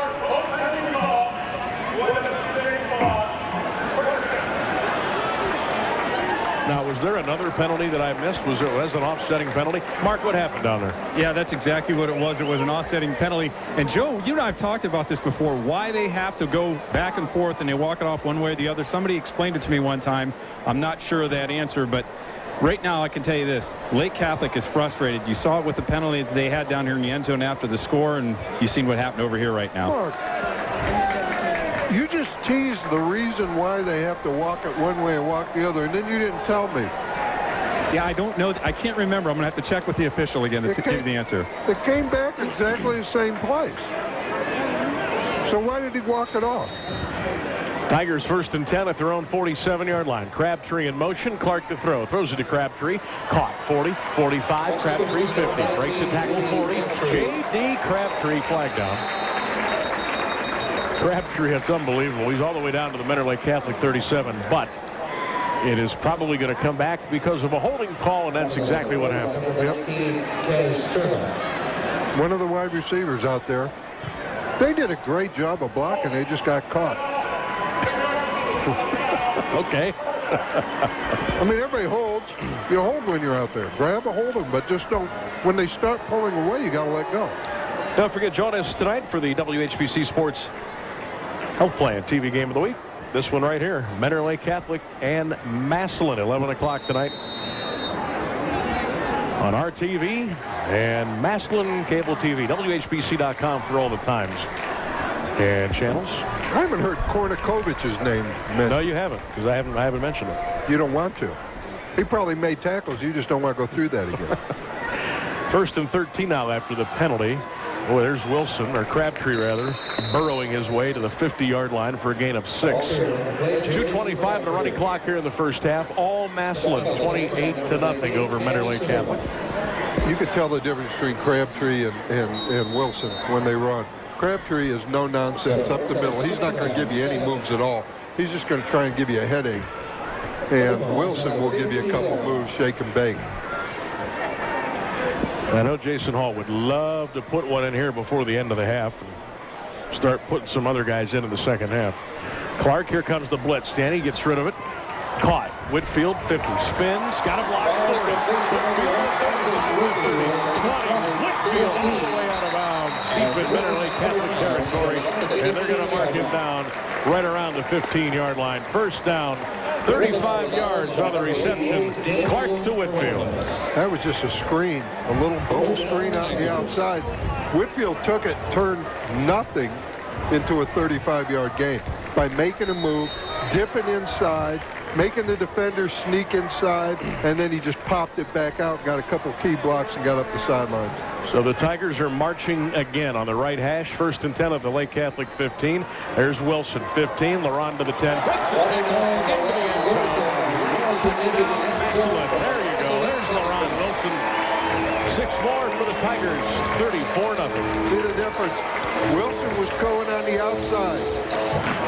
The tackler came from inside out, got a little over-pursued. Wilson gave one move, kind of brushed him away with his right hand or left hand while the ball was in his right, came underneath for a touchdown. Didn't screen him and Crabtree. Crabtree would have ran through him. Reed Fichter to hold. Andrew David on for the extra point. 1:41 remaining. Tigers in front, 34-0. Kind of like Jim Kick and Mercury Morris. They complement each other. Well, save some of that filler for the second half, will you? No, Andrew David's kick is up and good. Timeout, 1:41 to go. Massillon 35, Lake Catholic 0. You're listening to High School Football on 1480, WHBC and WHBC.com. Even as a boy, Jared Marsh loved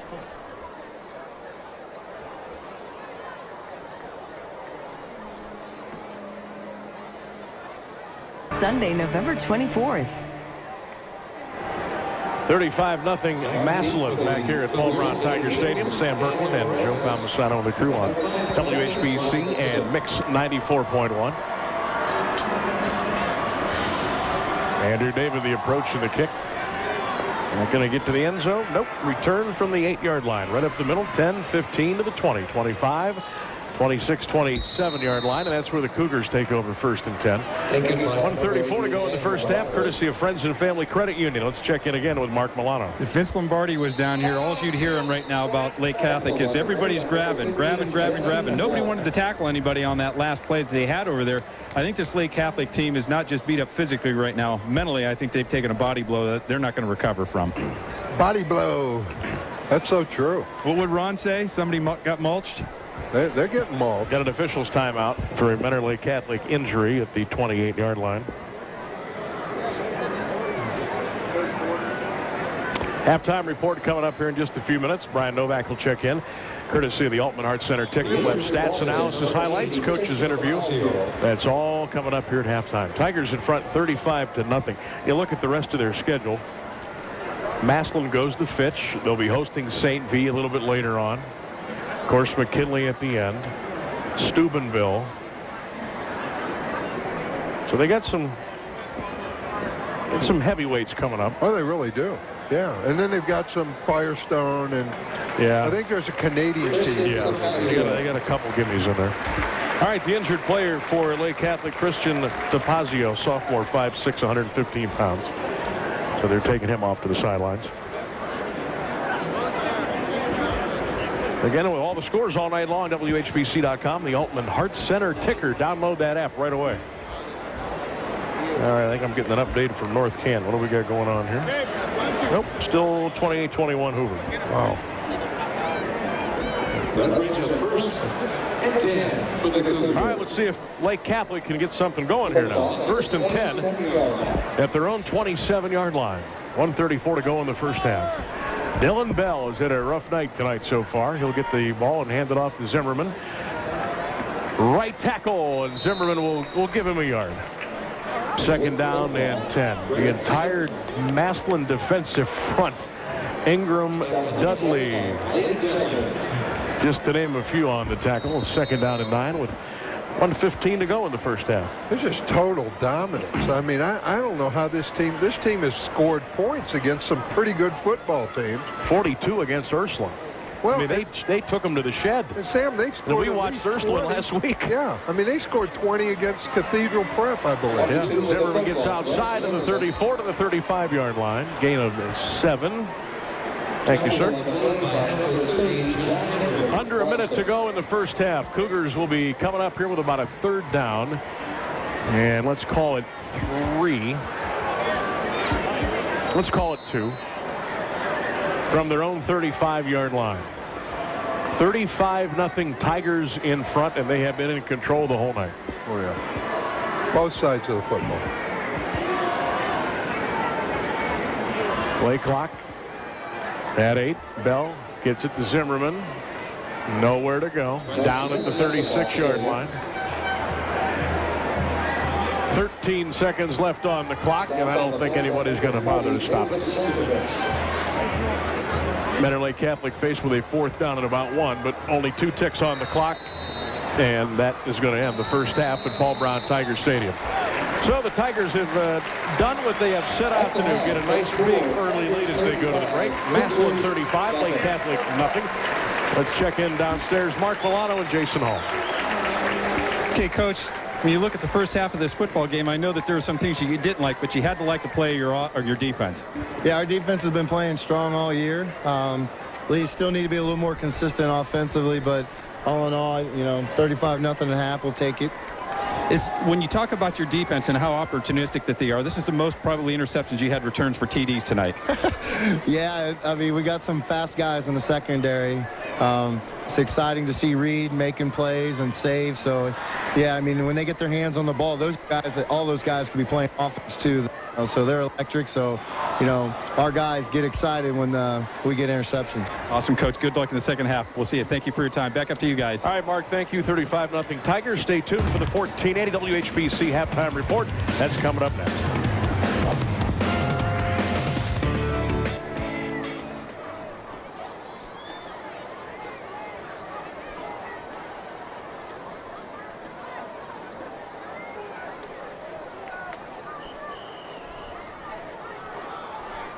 Ladies and gentlemen, under the direction of Mr. Scott Posey, Assistant Director Mr. Jim Fleck, Auxiliaries Coordinator Miss Amanda Lutch, and Percussion Instructor Mr. John Mullen, we present the 2013-2014 Lake Catholic Cougar Pride Marching Band. Drum majors are Emma Brennan and Tyler Collins, Sergeants Justin McDonald and Justin Slike, Guard Captains Becca Santo and Beth Jankowski, Majorette Captains Brenda Emerson, Julia Lutch, and Marie Mandato. Our show tonight is a musical journey to that ultimate destination.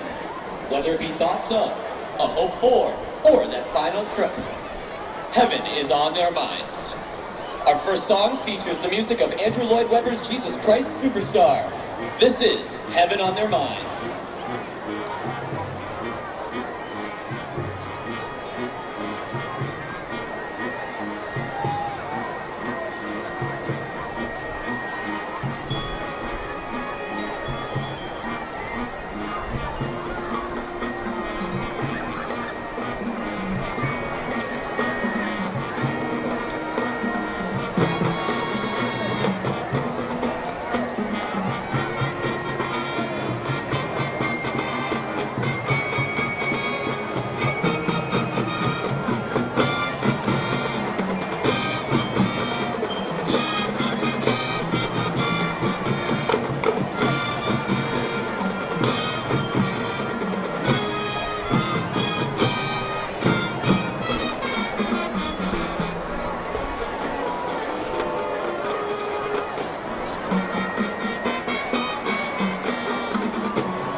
about finding that one true love, that heaven on earth.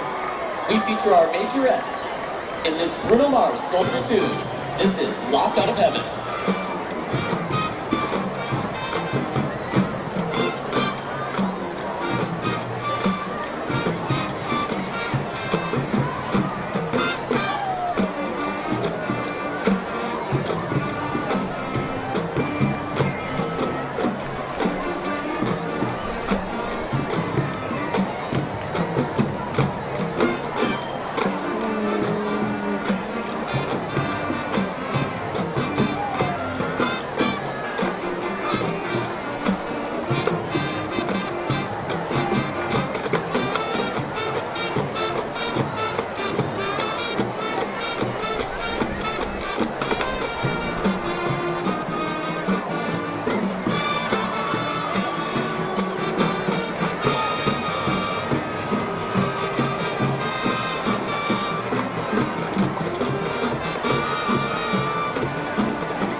Is a Led Zeppelin classic featuring our auxiliaries, trumpet soloist Justin McDonald and trombone soloist Joe Royer. We close our show with Stairway to Heaven.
and gentlemen, for your attention. We are the 2013-2014 Cougar Pride Marching Band.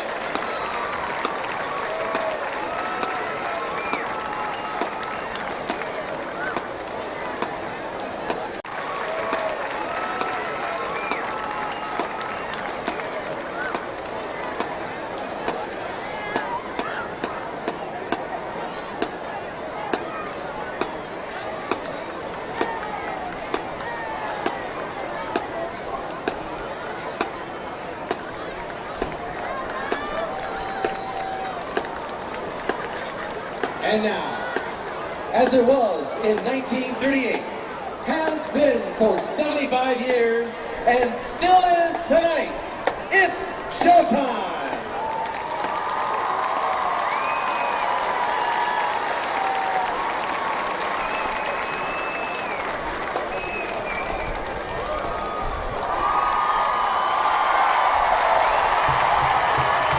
Under the direction of George Redford, Oren Knight Ford, Bob Hostetter, Jim Billingsley, Rick Tessa, Clarence Brown, Chris Smith, Christy May, Dana Heyer, and Jason Neal, with our signature opening routine of fanfare, Tiger Rag, and Carry On.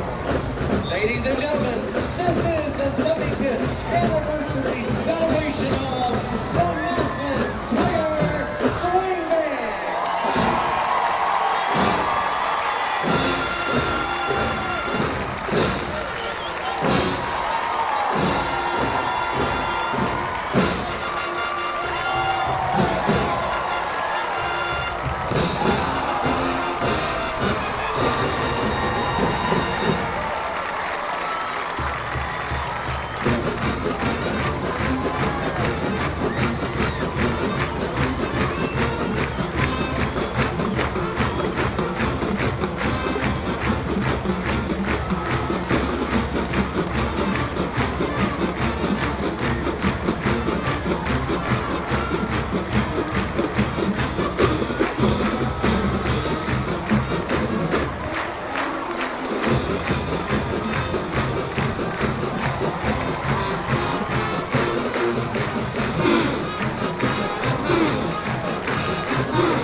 The Tigers Swing Band family lost a former member, director, mentor, and friend.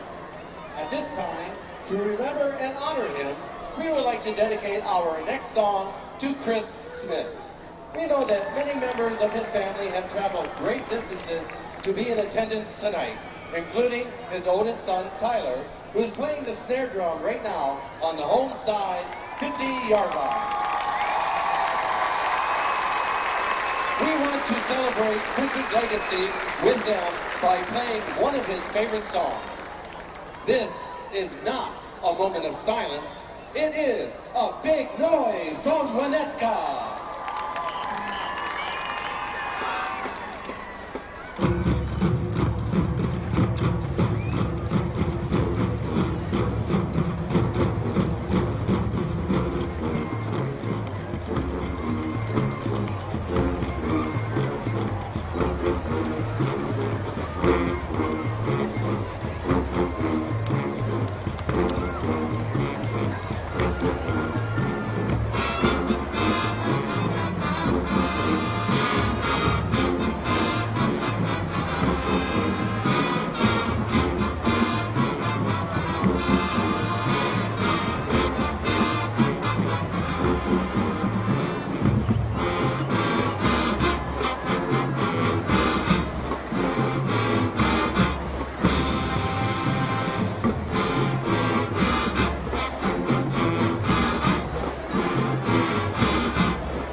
alumni band members, representing all of the different eras of the swing band.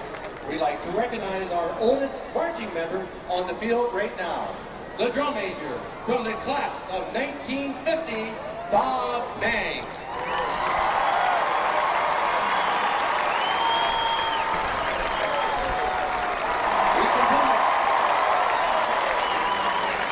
We continue now with a school song favorite, Massillon Will Shine.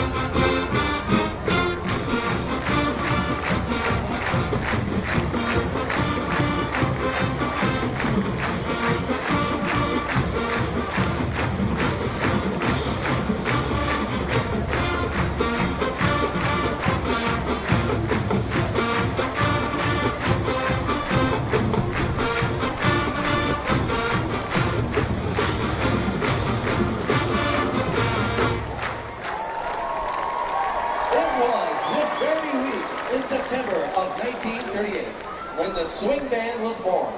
Tonight, we ask all band alumni in the crowd to please stand and be recognized as we play Happy Birthday, Swing Band.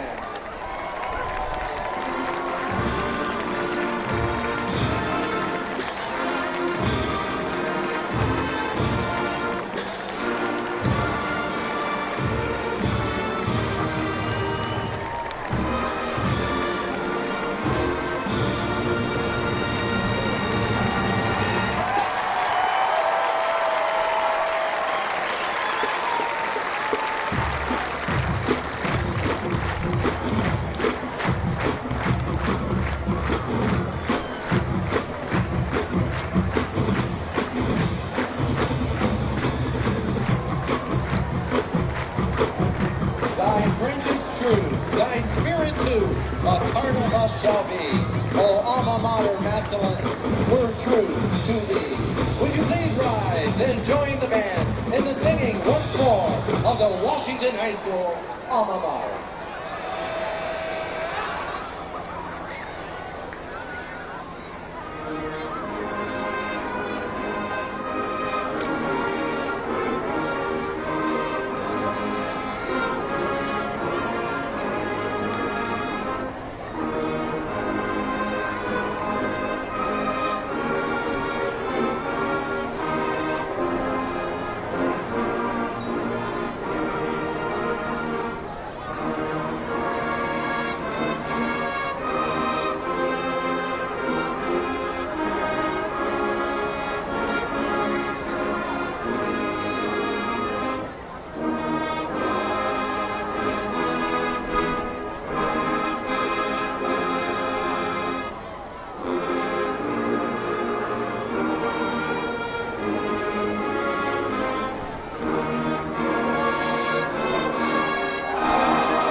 is one of the original majorettes in George Bird's 1938 Tigers swing band.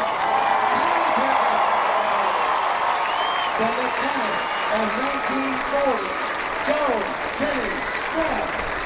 And yes, that makes her 90 years young.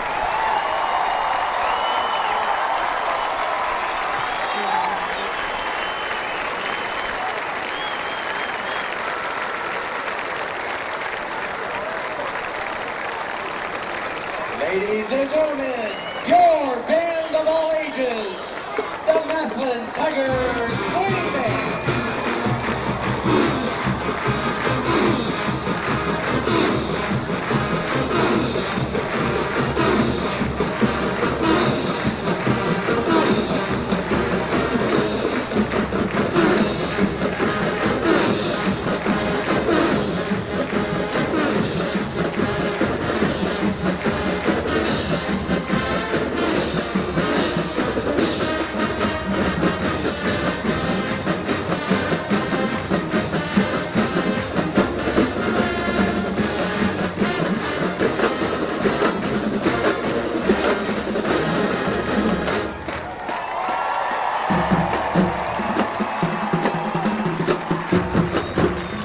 Personnel.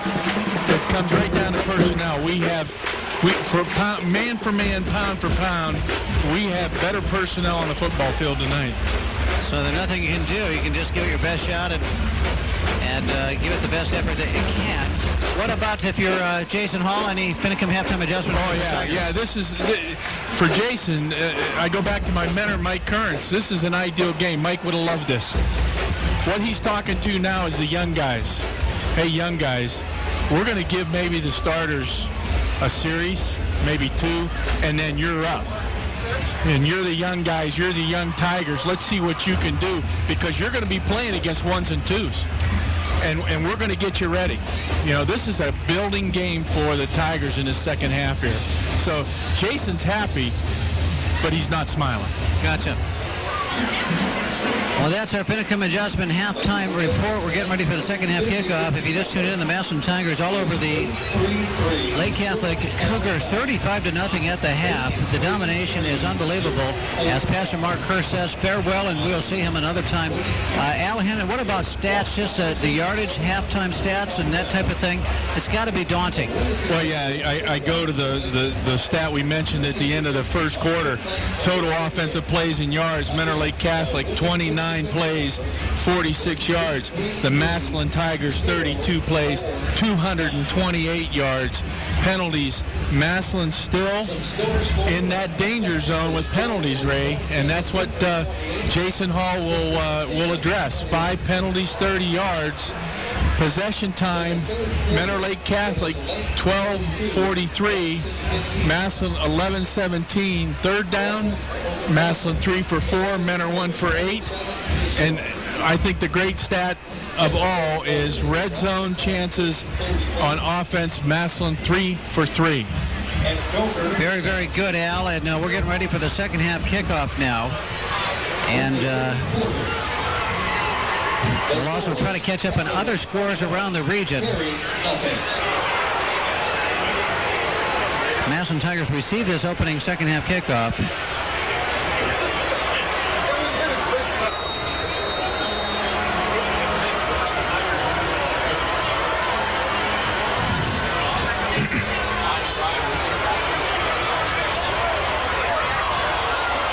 And here go the Tigers up the field, past midfield, past the 50, with that kick return. Al, Reggie Rogers, who got that one? I'm trying to see, Ray. I think I see number 7. It's Reg. Yeah, it's Reggie who got that? Okay. Yep. Great blocking, though. And you know, all you got to do, all the way to midfield. All you got to do is screen your man. But it takes work to screen your man. 44-0 third quarter. Mentor is on top of Twinsburg. Game delayed by lightning in the third quarter. So that one might be over. They might just call that. You're right. Yeah, if you get lightning, it delays the game 30 minutes minimum by law. And they can call the game when it's out of hand like that. So the handoff goes straight ahead on 1st and 10 for the Tigers.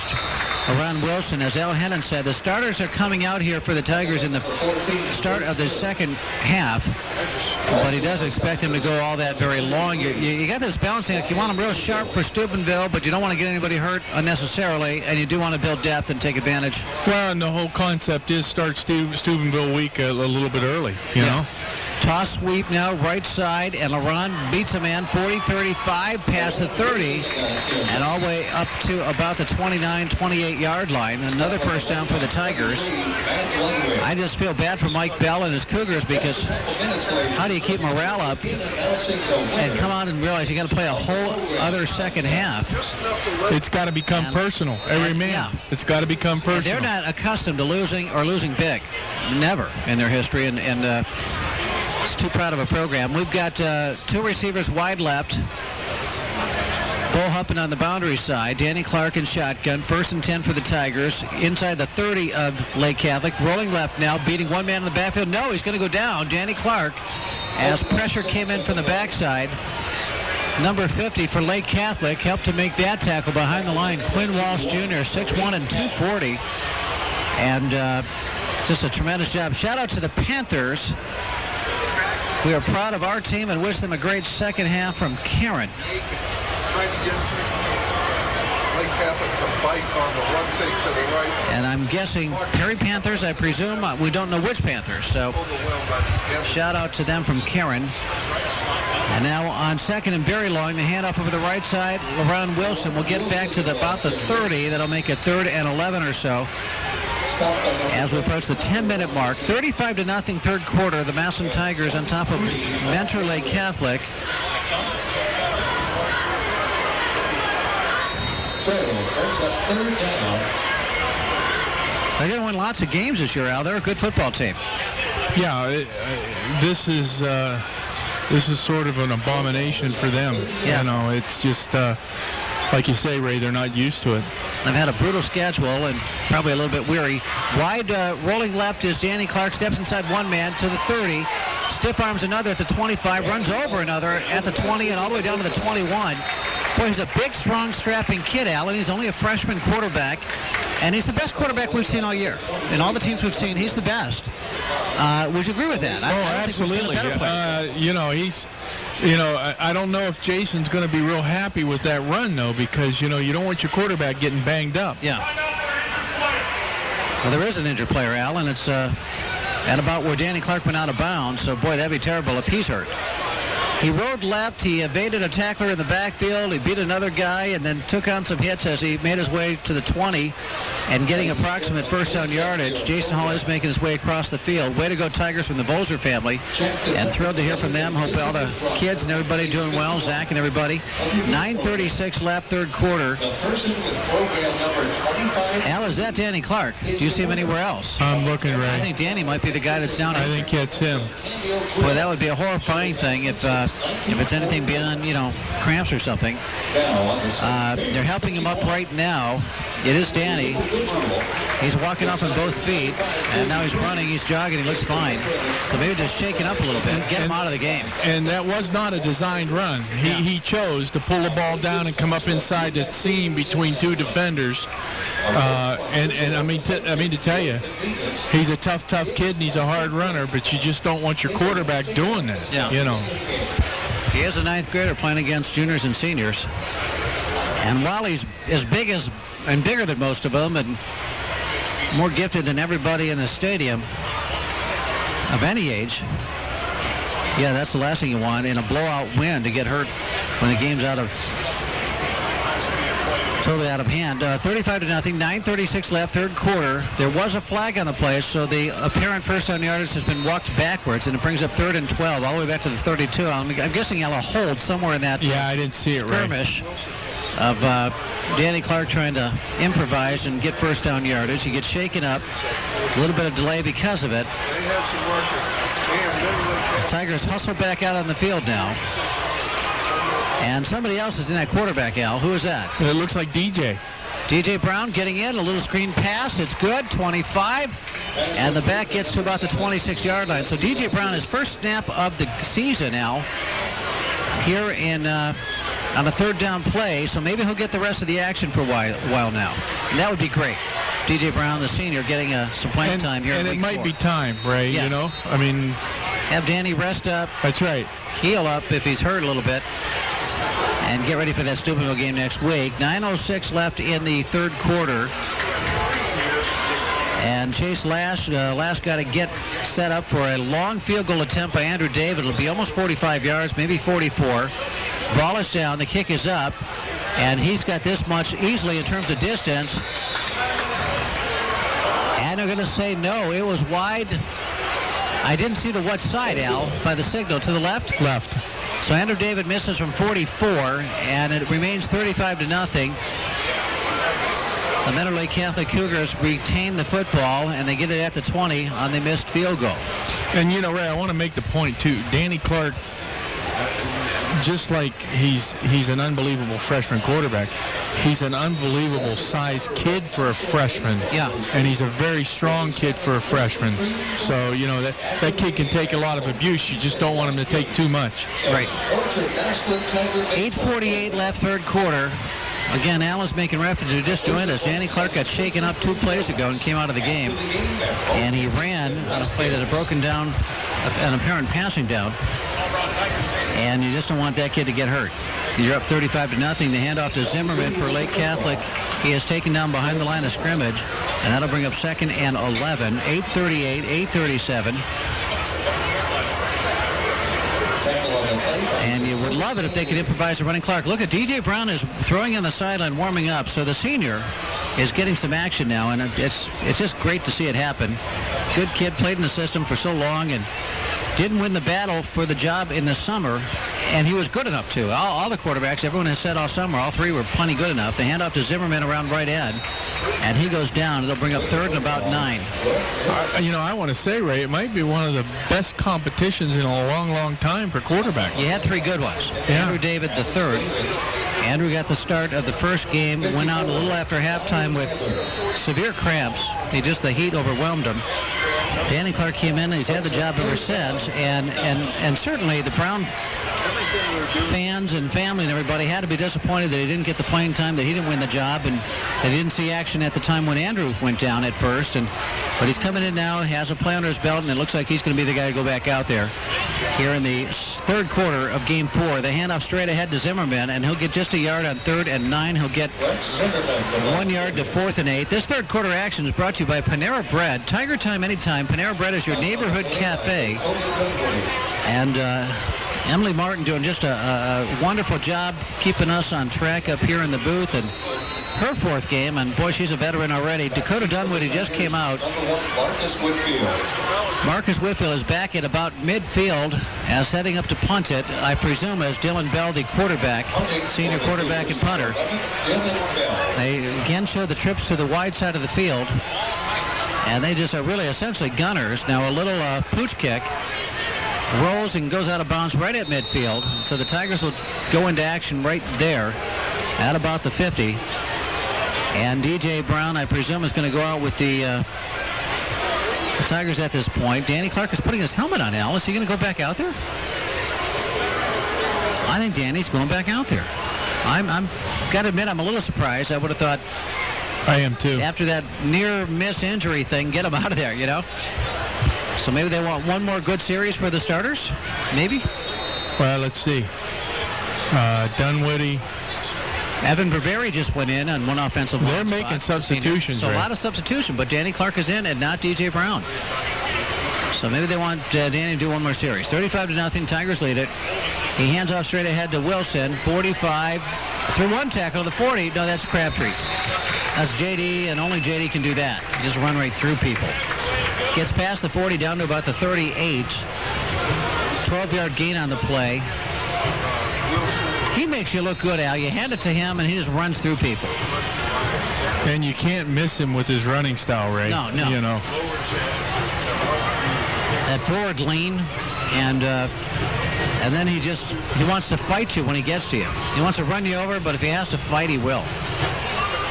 He's behind the quarterback, Clark, and he gets the handoff straight ahead, spins out of one tackler and gets hit by several others and goes down there at about the 38-yard line. So a loss or no gain on the play. And we're getting down to the 6-minute mark, third quarter. Line the 36. They're going to give them a yard forward progress. And it brings up 2nd and 9 for the Tigers. They'd love to just run clock and shorten this game, keep it on the ground.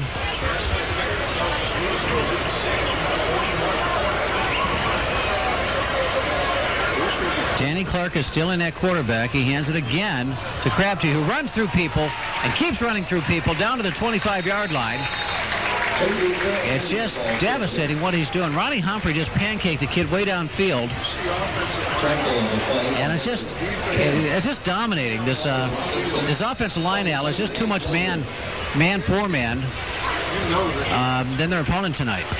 It just comes down to personnel, Ray. We're down to 5.5 minutes now as the Tigers are just grinding meat, as Woody Hayes would say, 35-0.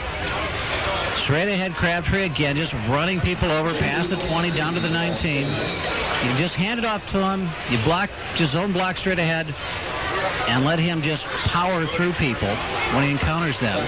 Gain of 5. That was the greatest comment Andy Reid could have ever made today. Rolling ball of butcher knives. Yeah. What a Trent Richardson. I hope he has a great career at Indianapolis, Trent Richardson. Feel sorry for Browns fans.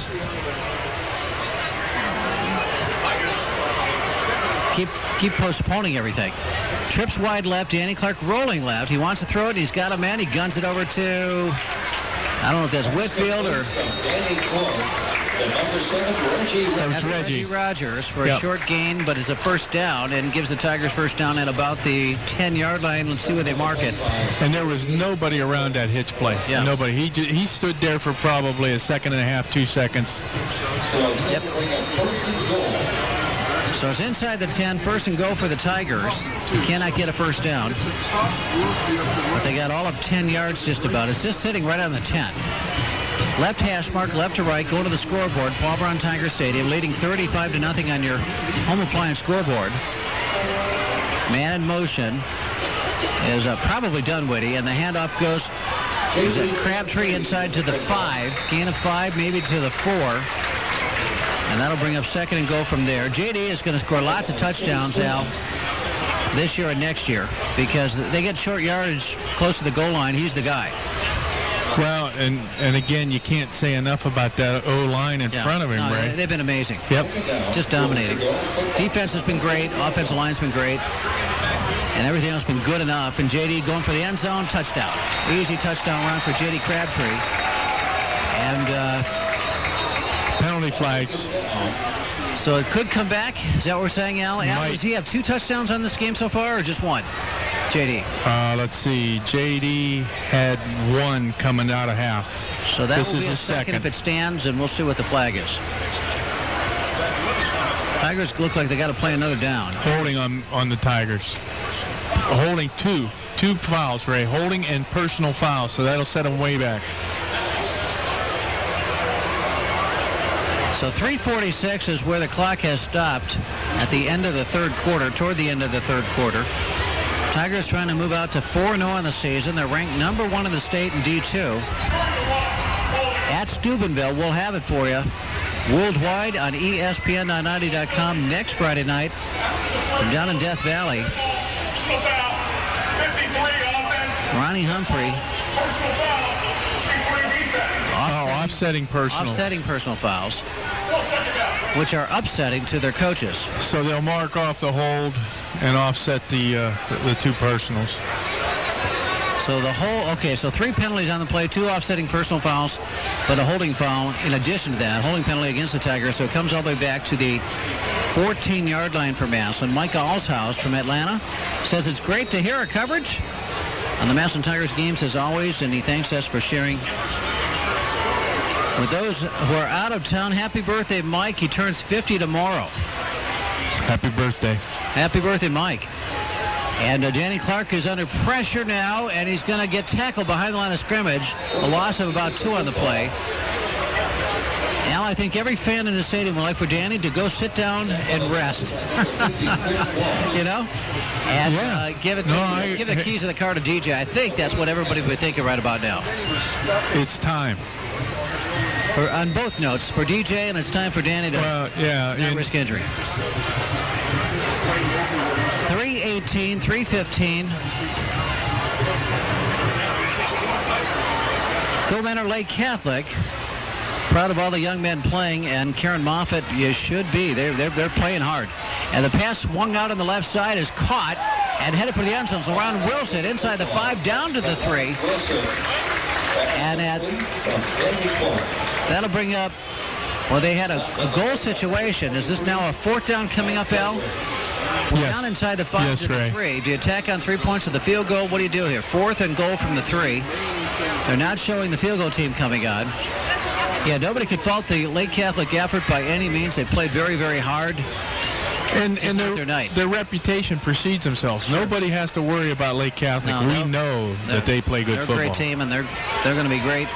They're going to be great this year. Tigers just having a great game tonight. Danny Clark, bad snap, and he goes down, and so Lake Catholic stops the Tigers there. And we'll take it over at the 9-yard line. 2:15 left in the third quarter, 35-0. Tigers over the Cougars. And that was our longest sustained drive of the night, 10 plays. Didn't end with points because you chose not to take the chip shot field goal. Pizza promo, 837-4000. Pizza Hut. You want a Pizza Hut pizza right here in the greater Massillon area.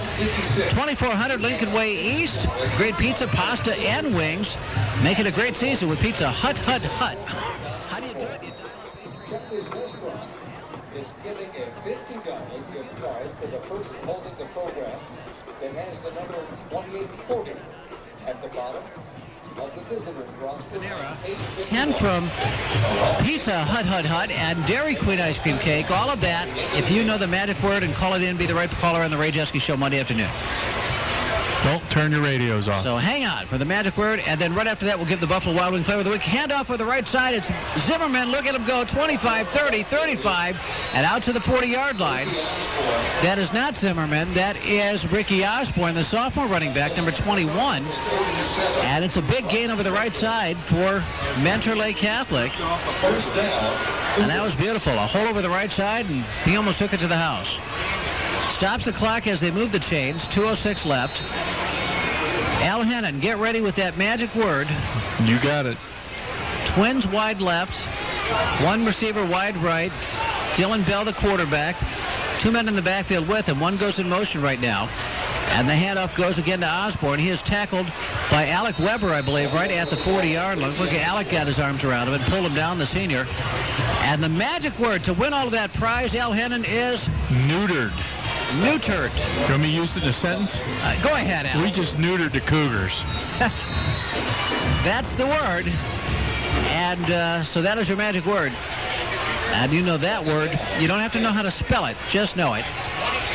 And you win all the prize package. We'll give you the Buffalo Wild Wing flavor of the week shortly. Another couple of plays here. Handoff over the right side to Osborne on 2nd and 10. He gets maybe one. Al, let's go ahead. The wing flavor of the week, Buffalo Wild Wing flavor of the week is... Desert Heat. Desert Heat. You can win a big bucket of wings on Monday also on the Ray Jeske Show Monday, ESPN 990, www.espn990.com. Must be a new flavor. I've never heard of it. Desert Heat. We'll have to try one of them. I'm not having a whole 8 or 12 of them or 18 of them. I thought Blazing Hot was hot enough. Now they had to go Desert Heat on us, Al.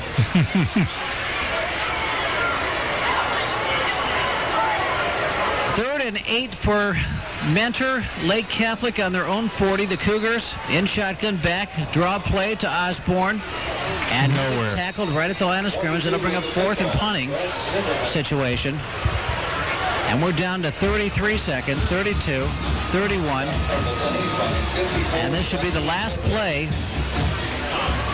or second last play of the third quarter. Third quarter's gone quickly. Everybody kept it on the ground, for the most part. Nary a touchdown, extra point, field goal, nothing. Now we got a timeout on the field. No, we don't. Mentor's just going to let the clock run out, Al. That's what it is. Yep. And so 5, 4, 3, 2, 1. Quick timeout. Back with your fourth quarter action right after this.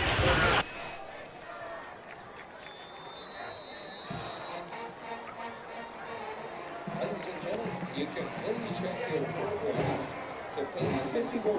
Again in your program for the Tigers Sideline exclusive package. About a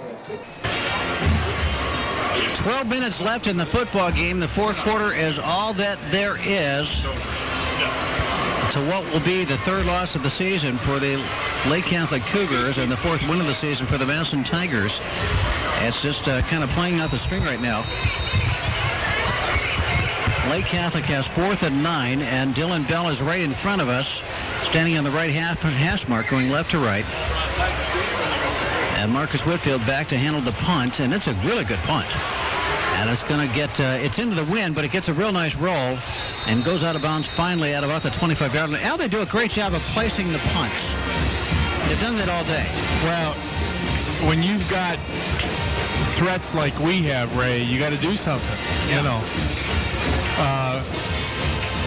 Last week Warren with the rugby, I thought that was a good idea.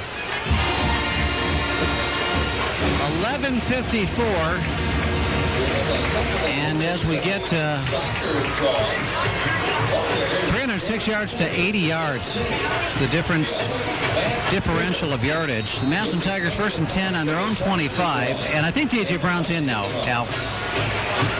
And the handoff on the snap goes to the running back straight ahead. And we're going to have a challenge seeing numbers. That is DJ in the game at the quarterback spot.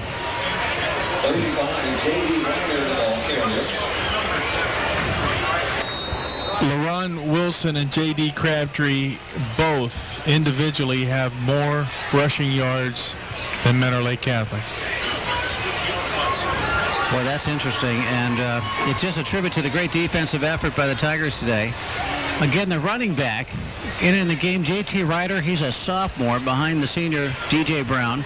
He gets tossed swoop down to the left side, and the blocking looks awfully good, 35, and a flag comes in right there from behind, and that's unfortunate because that would have been a real nice gainer for the Tigers, but it's gonna go backward. 11:08 left in the contest, 35-0 on the home appliance scoreboard. The Massillon Tigers all over. It was the halftime score, 35-0, and kind of mercifully they've taken the foot off the gas pedal. Now we have a 10-yard holding penalty that's going to bring back the Tigers after a real nice run by the sophomore Ryder. Ray, it's McKinley 28, Hoover 28. Are they going in overtime yet, or do we know? Not yet. So 28-14, Hoover lead over McKinley has disappeared, and now it's all tied at 28. And the great defense from McKinley, apparently, either they made some offensive miscues or Hoover solved it, one or the other. I can't imagine really anybody getting 28 points on McKinley. To be honest, that's a terrific defense. Back to throw if they don't help you with mistakes. DJ Brown throws it over the right side, and it's almost intercepted. As coming up for the Cougars was Matt Ludwig, a junior. And the ball hits him kind of in the chest, and he just can't hang on to it. Would have been a great pick for the Cougars, and they would have been in scoring range had he done that. We've got...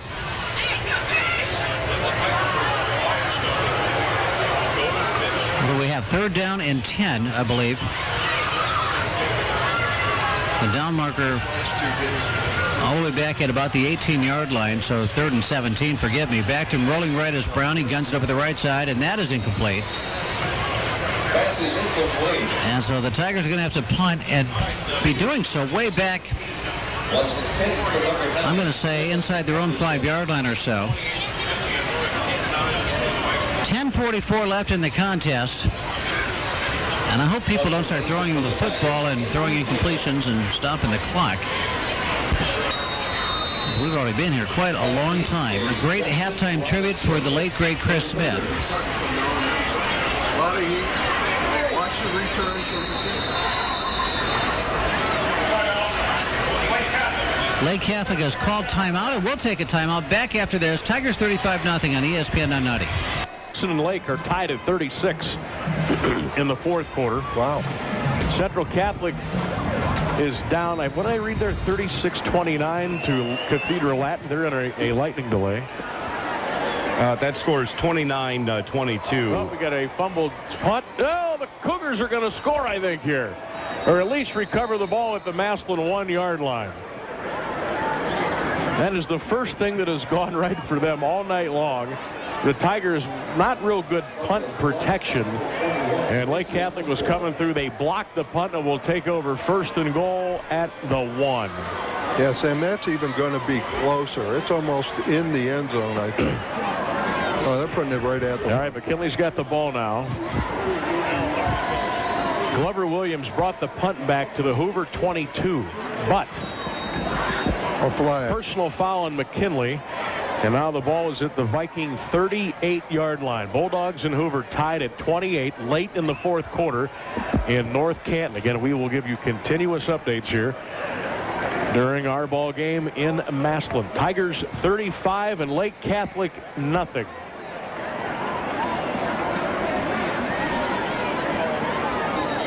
Boy, that was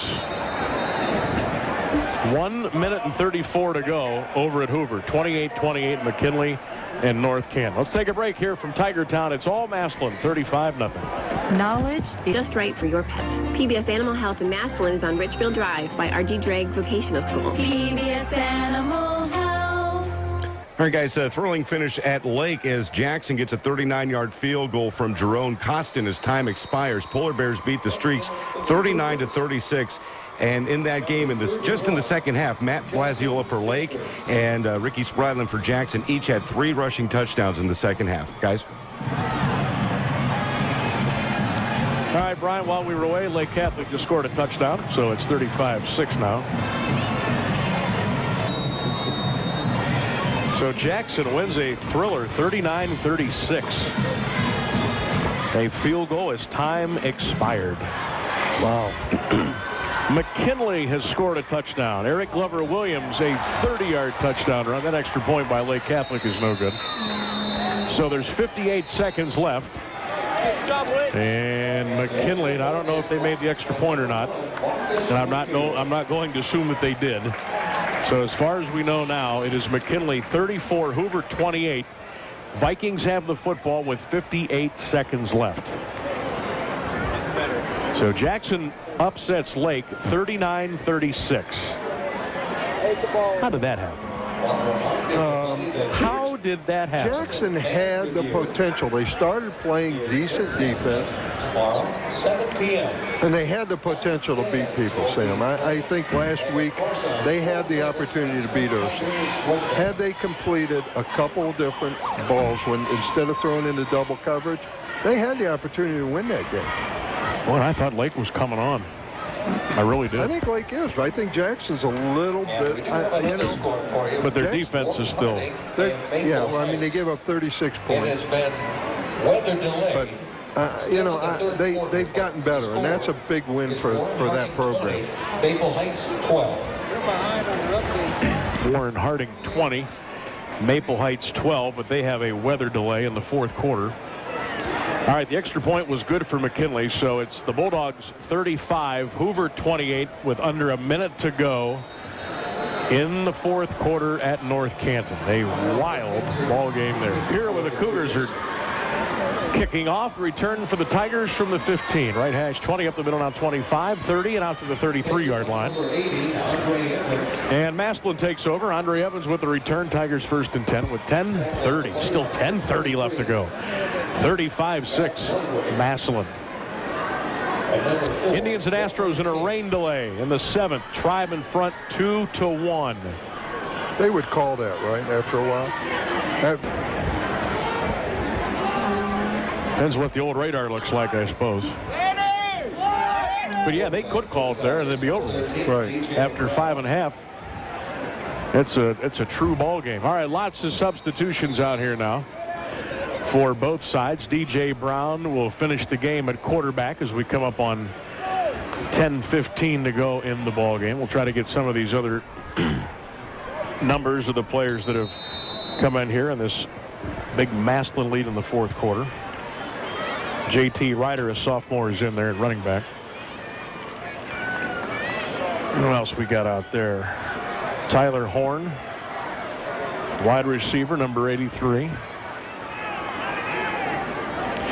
Stay tuned after the game. Interview with Jason Hall, stats analysis, highlights, and more. The post-game show, then the Hammersmith Insurance Scoreboard Show. It's all coming up on 1480 WHBC. J.T. Ryder the carry to the 37-yard line. 9:36 and a running clock in Massillon. Tigers 35, Cougars 6. Massillon on the road to Steubenville next Friday at 7 o'clock. It's going to be huge for them, and it doesn't get easier as the season goes on. It's a tough schedule for Massillon. If they finish with a strong record, they deserve it. They've earned it. All right, let's see here. McKinley, North Canton. Bulldogs kick the kickoff out of bounds. Wow. So then Hoover elected to make them re-kick it instead of taking it at the 35, which sounds kind of bizarre because they don't have a lot of time. Right. There's Ryder again on the handoff across the 40 to the 43. They'll stop him there on progress. I think he's going to be close to first down. Going to be close. 8:45 on a running clock. He's just about a half a yard short of the first down. Now, Mentor Lake Catholic, they still have a tough schedule ahead of them. Well, they start their league play. They start. They're in that league with Hoban and some other teams. I don't know all the teams in that conference. Are they going to punt? Tigers going to punt on 4th and about a foot from their own 44. 8:15 to go in this one. 35-6. Massillon with the lead. Don't forget, this is our Health Plan WHBC TV replay game tonight at 11 o'clock. RTV and Massillon cable. All right, the Vikings have driven the ball up to their 42-yard line. Wow. About 40 seconds to go. Hoover second down and 10. They trail McKinley 35-28. Grandjean completes a pass down to the McKinley 41. 35 seconds remaining. Boy, that one's going to go down to the wire. Holy smokes. We'll keep you updated. No need to turn the channel here. We got you covered. If you're just joining us, Jackson beat Lake 39-36. There's a high punt. Fair catch made at the Lake Catholic 18-yard line. Let's go downstairs and check in with Mark Milano, courtesy of Friends and Family Credit Union. Thank you, Sammy. That score that you just gave on Jackson and Lake, Jackson also beat Lake last year on a last-second field goal to win that one. Hey, if you were going to give a tough man award tonight away, I'd give it to J.D. Crabtree. I just found out he broke his nose in the first quarter. He's played the whole game with a broken nose. Ooh, that's nasty. You know what? It's funny you mention that. He was over here around the 25-yard line by the kicking net. And one of the, I don't know if it was a guy, a doctor or whatever, was wiggling his nose. I saw him wiggling Crabtree's nose.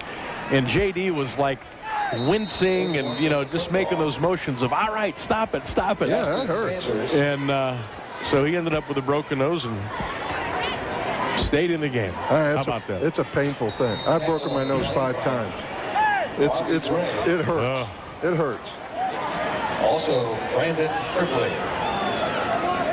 Vikings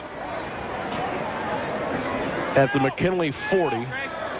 28 seconds left. And a third down play coming up. 35-28 Bulldogs over the Vikings.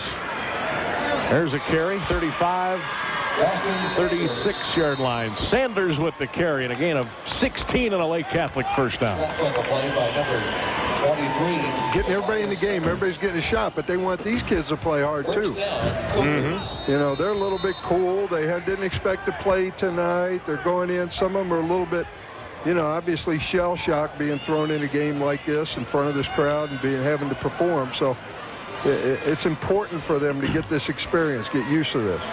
Hoover down to the McKinley 20 now. 23 seconds left. The Bulldogs lead by 7.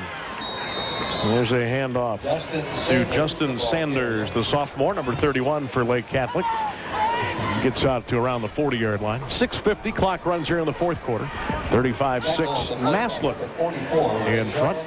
Again, stay with us after tonight's game. We'll have the post-game show and the Hammersmith Insurance Scoreboard program. It's all coming up tonight right here on 1480 WHBC. Also in that post-game, our Papa Gyro's Player of the Game and our CSEZ high-speed play of the game. Here's a question for left side by Robinson, and penalty flags all over the place with 6:23 to go. Does Donnie go for 2 and try and win it? I was in thinking regulation. the same thing. If they score, does he say enough's enough? And he's got some plays been working on all year. Wow. And you're 0-3. To go for 2. You're at home. Yep. 17 seconds left in North Canton. 35-28 McKinley. The Vikings 2nd and 10 at the McKinley 20-yard line. Back here in Tigertown, Sanders with the carry out to the 40-yard line. That'll be a 5-yard carry. That's Ricky Osborne, I beg your pardon. Tell you what, Lake Catholic's got a lot of sophomores. Yeah. So they're getting a lot of good seasoning here tonight. They don't want any more seasoning, though. No. I'm sure those coaches are ready for, I mean, the Browns like seasoning. 11 seconds to go. 3rd down after a penalty against Hoover. Illegal pass. So they're going the wrong way now with 11 seconds to go. This kid's tough. Tell you what, Sanders took 1, 2, 3, 4 pops and kept going out to the 44-yard line. So that'll set up 4th and 1 with 5:10 and a running clock here in the ball game. So the Vikings have a 3rd and 10. 11 seconds left to go. They're down 35-28 at home to McKinley. Time for 2 plays. Yeah, absolutely. But where are they now? On the pass 30? Complete to the McKinley 9-yard line. Boy, can't be much time left. Wonder if they have any timeouts. No, they're out of timeouts. It's going to run out. 4th and 1 here. Lake Catholic trying to get the first down, and they got it. Across midfield to the Tiger 45-yard line. Matt Hensley, another sophomore. He's a big guy, 6'3", 190 pounds, and a Lake Catholic first down. All right, here we go. Ball at the McKinley 9. Hoover has a 4th and 2 with 5 seconds left. This will be the last play of the game, and they're down 7. So the next update I get, it's either going to be a McKinley win or a possible overtime for the Vikings and the Bulldogs. McKinley up 35-7. Again, Hoover 4th and 2 with 5 seconds left, and they are driving. Hand off again for Sanders. He'll muscle his way down to the Massillon 44-yard line. Pass incomplete in the end zone, overthrown, and time has run out. McKinley hangs on to beat Hoover 35-28. I thank Adam Miller for the outstanding updates he was giving me there. Good job. So the Bulldogs overcome a very game Hoover team tonight. They go to 4-0. McKinley wins at 35-28. Wow, what a ball game. Mm-hmm. What a ball game and in now Jackson, too. And now Hoover 0-4. Yeah. But a better 0-4. Yes. If you can be a better 0-4. They are.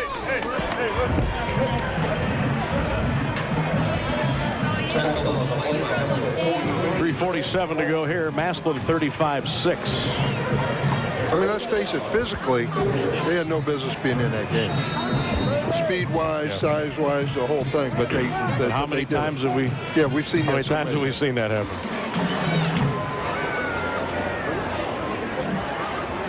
Cougars with a 1st and 10 at the Tiger 33-yard line. 3:47 left to go. Again, post-game show is coming up. Tigers will forget about this one after 24 hours and get ready for Steubenville. Hensley rolling around the left, cuts it up, and goes down to the Tiger 24-yard line. Gain of about 9 on the play. Still putting new bodies in there for Massillon. Everybody's getting in. Play by 79. A lot of young bodies, a lot of young kids out there right now. Some of them probably don't even know how to line up. They've been running scout team the whole year, running JV and doing that stuff. And what a thrill, especially for the young kids from Lake Catholic to get on the field in a place like this. Oh, I agree. You know, as a 16-year-old, can't imagine what how much fun they're having, even though they had a rough night. But just to get out there when you're 16 years old on a Friday night under the lights in front of a crowd, that's got to be great. These young kids, Sam, who are just getting in now, they don't care. I mean, they just want to play right now, and they're happy they're gaining yardage and showing the coaches stuff and playing and doing what they're doing.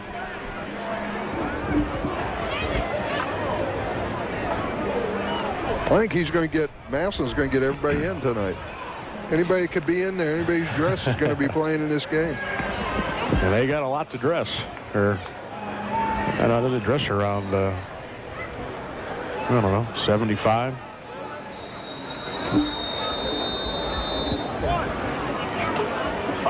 Timeout, Lake Catholic with 2:23 to go. So McKinley beats Hoover tonight, 35-28. Jackson beats Lake at the gun, 39-36. We have a Perry score? We haven't had. Last I saw was Parma Padua 24-0 in the fourth quarter. No way. So the Panthers. Boy, when's the last time Hoover and Perry started 0-4? I don't know. Can't imagine. I mean, if it happened, that had to have been a long, long time ago. Hensley goes down to the backfield. He kind of bobbled the shotgun snap and then got flopped on. Now he's all cramped up at the 25-yard line. Mark, you still awake down there? Nice. Mark? Yes, Mark, sir. Are you still awake? I'm sitting. Yes, I am awake. No, I'm just checking. Get away from Michaela. What's going on, Bill? Well, I was just talking to Michaela. We were exchanging notes down here. Yeah, about what?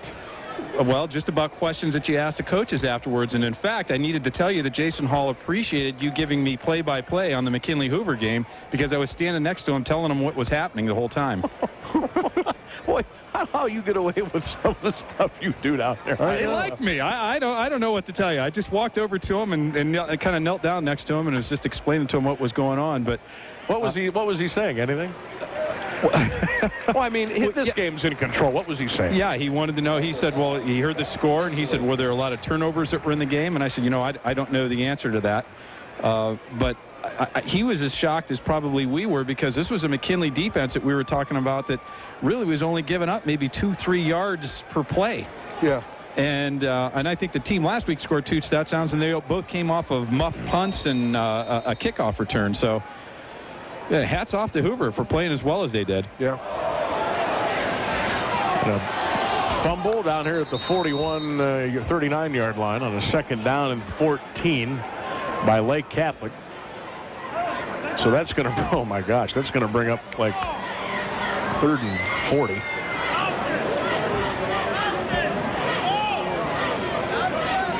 Yeah, I'm sure, it feels good to be close and to play them like that. To lose right at the end is heartbreaking. Yeah. Now Jackson's 2-2 now on the year. 3rd down and 30 for Lake Catholic. And now it's going to be 4th and about 32 after that play as Sanders was taken down for a loss back at the 41-yard line. 1:15. Mercifully, this clock is running out. 35-6. The Tigers lead it. They'll be in Steubenville next Friday night. Be a good one.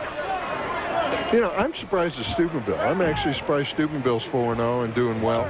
I thought after all the stuff they went through last year that there'd be a little bit of a letdown, a little bit of collapse of that program for a while. So the Cougars will punt on 4th and 31. And that ball will go out of bounds at the Tiger 25-yard line. Again, stay tuned. Interview with Jason Hall coming up. Stats analysis highlights. Scoreboard. We'll check on the Indians. They're leading the Astros 2-1 in the 7th, but it's raining up in Cleveland. All that and more coming up, and then it's the Hammersmith Insurance Scoreboard Show right here, 1480 WHBC. Big day tomorrow. Joe will be on remote from McKinley High School, 8 until 10:30. Then it's the Buckeyes and Florida A&M. Tribe at 6. And the Browns and Vikings at 1 o'clock this Sunday right here on 1480 WHBC. How do the Browns even compete this Sunday? What do you think's going through those players' minds? Do you think the locker room is dead? Angry or dead? Angry, dead, both. Looking over their shoulder, wondering who's. What do you think anybody will go? Will there be somebody else to get traded or Whedon? Let go? Whedon? I mean, somebody that actually somebody would want. You know what I mean? Like, I don't want them to get rid of Joe Thomas. I don't want them to get rid of Hayden, but if they're looking to get high picks and value, obviously they're tanking. Well, and Joe Thomas is going to be in his 10th year, his 9th year coming up. I don't trust Banner and Lombardi. There's a reason I'm asking that, because you never know. Well, I don't trust them as far as I can throw them. Final seconds ticking off here at Paul Brown Tiger Stadium, as the alumni band came back tonight, and they saw their team win easily. Massillon 35 and Mentor Lake Catholic 6. Tigers go to 4-0, and the Cougars drop to 1-3. Again, McKinley holds on to beat Hoover tonight, 35-28. Jackson beats Lake 39-36. Glen Oak over Boardman 49-0. And again, all the scores coming up here on 1480 WHBC. So we'll see if Mark can get a hold of Coach Hall. And very quickly, Mark, let's get downstairs to you. Coach, when you talk about tonight's game, it was just a total dominant performance, offense, defense, and special teams. Yeah, I thought we played a pretty good first half. Second half, we moved the ball down, penalties, but all in all, I was extremely proud with our kids and the way they played. And, a lot of people are already talking about the Steubenville game, and our kids got focused this week on just getting better. And that's what we'll do this week. It's not about who we're playing. It's just about us getting better. We got to still sure up a few little things. We can't have bad snaps on punt, and we can't get penalties in the red zone. So those are, the bonus is you always got stuff to work on. Anytime that you talk about a game, you jumped out so quickly in the game. You always talk about finishing it. You finished this game tonight. Yeah, I'm proud of our kids. I'm extremely proud with the physical nature we're playing with, and our defense flying to the ball. And there are things that the expectation for our kids, and they're carrying it out. So I'm very proud of our kids. Coach, congratulations on your big win. Good luck on your trip down to Steubenville. Thank you. Thank you. Back up to you guys. Oh, and that'll be a hornet's nest they'll go into next week. Matter of fact, since that series restarted, I don't think the visiting team has won in that series. No.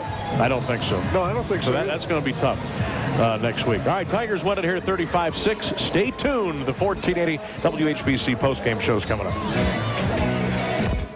Need a great deal on a used vehicle? Hi, this is Brad Black from Downtown Ford and Lincoln. No matter what kind of vehicle you need, we probably have it, all at volume pricing.